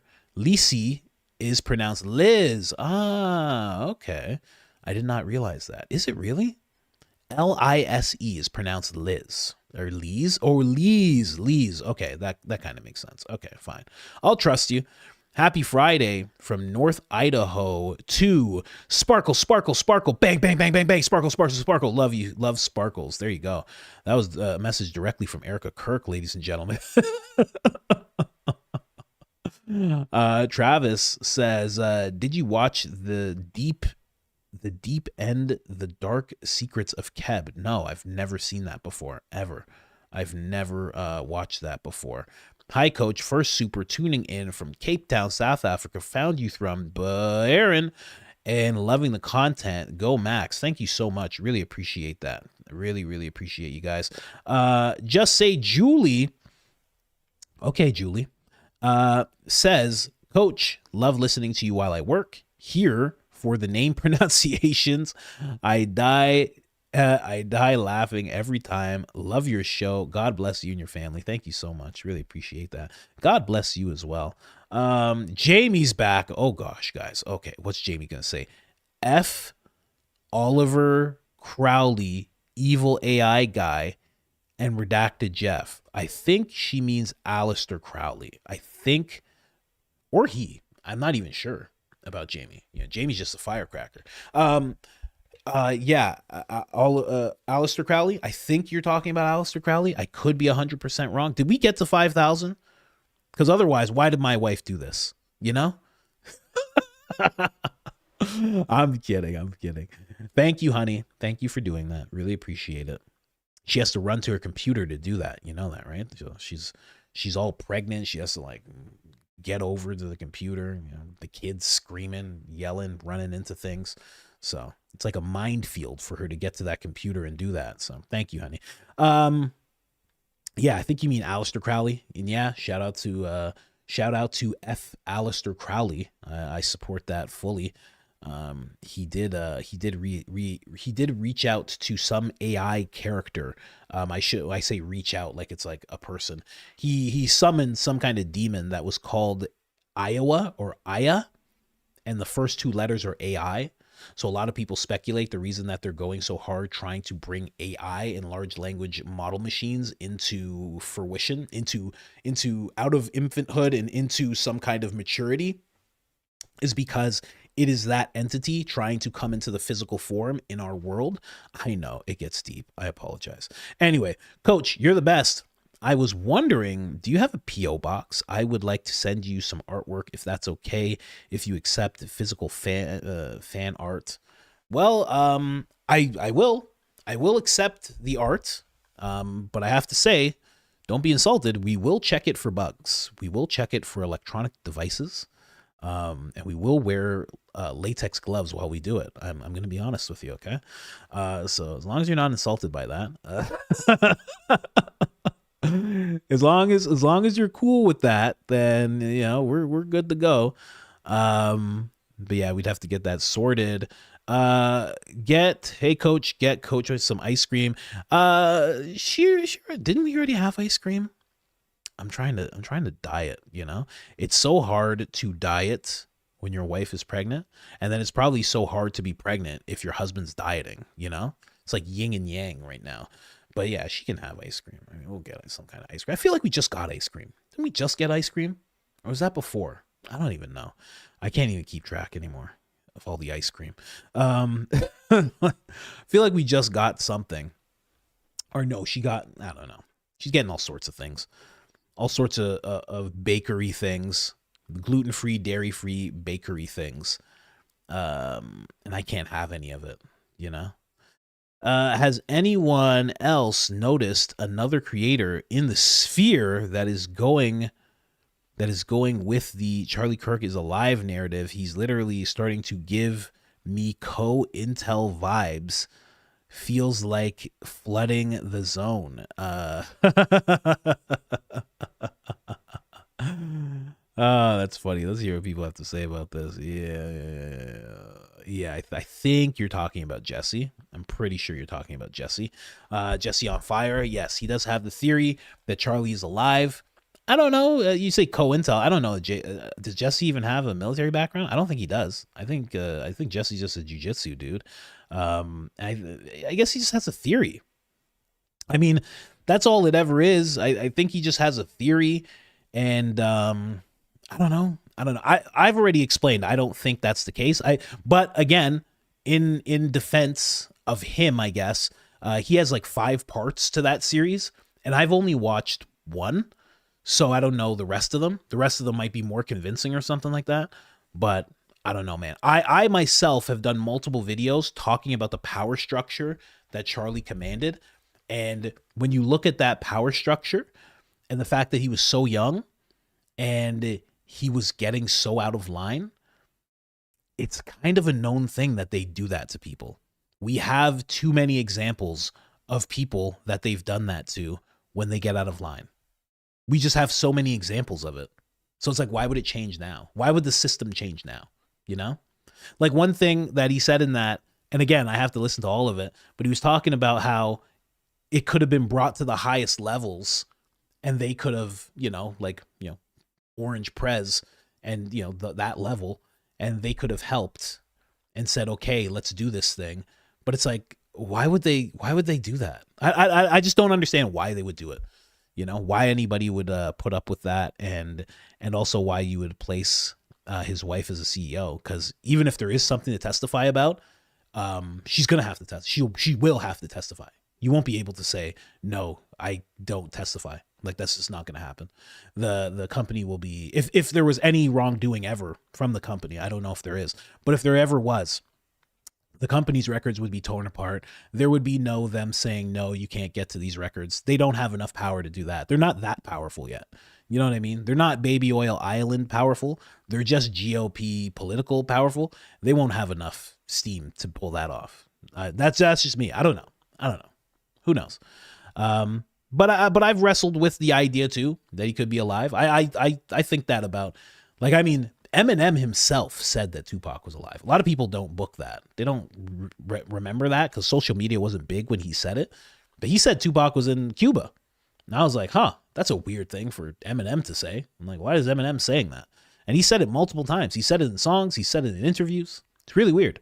So who knows? Who knows? I mean, crazy things happen all the time. People think Redacted Jeff is alive. I don't know. But again, when I look at Charlie Kirk and I look at the whole case, I go, yeah, he's probably gone. Even if he was able to fake it, he's gone now. Like that type of thing. It depends who you're running from too. If you're running, here's the thing. If you're running from powerful people, billionaires, like Redacted Jeff, go away billionaires, like run the world billionaires, you could fake it all you want for the public. And yeah, the public will be like, oh, I don't know what happened. They won't. They'll just be like, I have a mercenary team. I'm just going to send them to look for you. And I'm going to have them look for you for the next 10 years. And I'm going to pay them up front. I don't care. And if they find you, they get a bonus. It's like, okay, they're probably going to find you, There's a lot of ghost Delta Force type dudes who can find anybody and do whatever they need to do to them. So don't forget that when you're thinking about maybe people are alive or dead. I don't know. That's just me though. I don't know. Who knows? He could be right. Huge G. Hey, Coach. I was wondering if you ever saw the cartoon of Coach breakdancing to a rap song. Yeah, I did see that. I saw that last night, actually. Allegedly, maybe, perhaps. Yeah, I did see that. I wasn't really breakdancing. I was like going like this. I was like, I was like doing a lot of that, I touched the ground one time, but I wasn't like exactly breakdancing. I watched that the other day and I saw it like a few weeks ago, actually. I keep forgetting to save it because I see it on YouTube in passing when I'm researching stuff, but I have seen it. Mama Llama, Mint Daddy crew. What's going on? What's going on, Mama? Thank you so much for joining. Tara Brooke. Wilson, coach, I have decided you should hire me. Hold on a second. You should hire me. This is a joke and absolutely not a joke. Okay, so you're coming at us from two extremes here. I am a designer who makes t-shirts, brings chaotic humor, and is a current investor in mint. I understand the mint trade, you understand? Okay, I make t-shirts. This is a very rare combination. I'm a unicorn of sorts, you understand? Okay. Message me. Maybe you have messaged me already.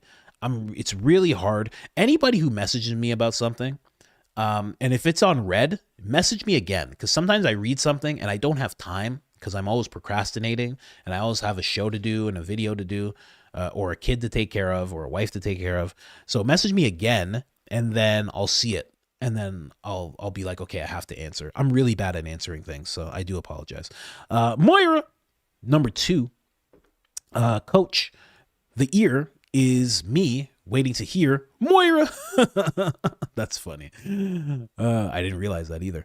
Lots of time, coach. I was 48 when my first child came, 51 when the second was born. Now at 75, I have a 1.5-year-old beautiful granddaughter. Wow. Come on. That's amazing. That's great to hear. That is great to hear. You don't know how much I like hearing that. That's the one thing I want more than anything, is to be a grandfather. Just because, in my family, we don't know our grandparents. Like, I don't know what I might know. Somebody sent me a picture of what might be my grandfather, but then it's like the person that they said they used a name that wasn't his name. So I'm like, okay, I don't even know. And the family member that sent it to me was crazy. So who knows? I have a picture of my dad's mom, right? That's it. Just one picture. I've never seen my mom's grandmother or my mom's mom or dad. So if I could be a grandfather and actually be there and be that that'd be the best thing in the world. Oh, that'd be the best thing ever. Somebody hasn't hit that like button. Who are these people? Who are these people who don't hit the like button? I mean, you have a like button. It's right there. I mean, the like button's right there, right, George? The like button's right there. It's right there. And I just look at the like button. You only have to touch it once. You only have to touch it once, Jerry. You only have to touch it once, Jerry. And you have this like button. And all you got to do is hit it one time. It helps so much. Anyway. Anyway, guys, we are at 3 hours. We always cap out at 3 hours. The clip channel is pumping, like I said. Grandpappy coach, yes, that would be great. Someone says freaking grifters. Okay, you're real fun. I'm glad you're here with all of us.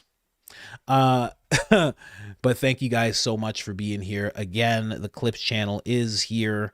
It is pumping out content, and we're trying to get it up there. We're at 469 right now, and we're going to be at 500 episodes very, very quickly. So definitely hit that subscribe button there, and you guys will be able to stay updated all the time. And I hope you guys do. And you know what? You can be at either. You can be at either. So you could be at both. You can be at just one channel, both channels, whatever you want. It's no problem. It's just as long as you just hit that subscribe button, we are all good. And did we hit the 5K? Is that what happened? Is that why the memberships went out? Or was my wife just like, screw it, whatever? Oh, we did hit it, 5.5. That's why we did that. Thank you guys so much. Really appreciate that. Today I am right here. I'm right here in the chat. Bang, bang, bang. Bye, bye, bye, everybody. Thank you guys so much for being here once again. Don't be confused by the buys.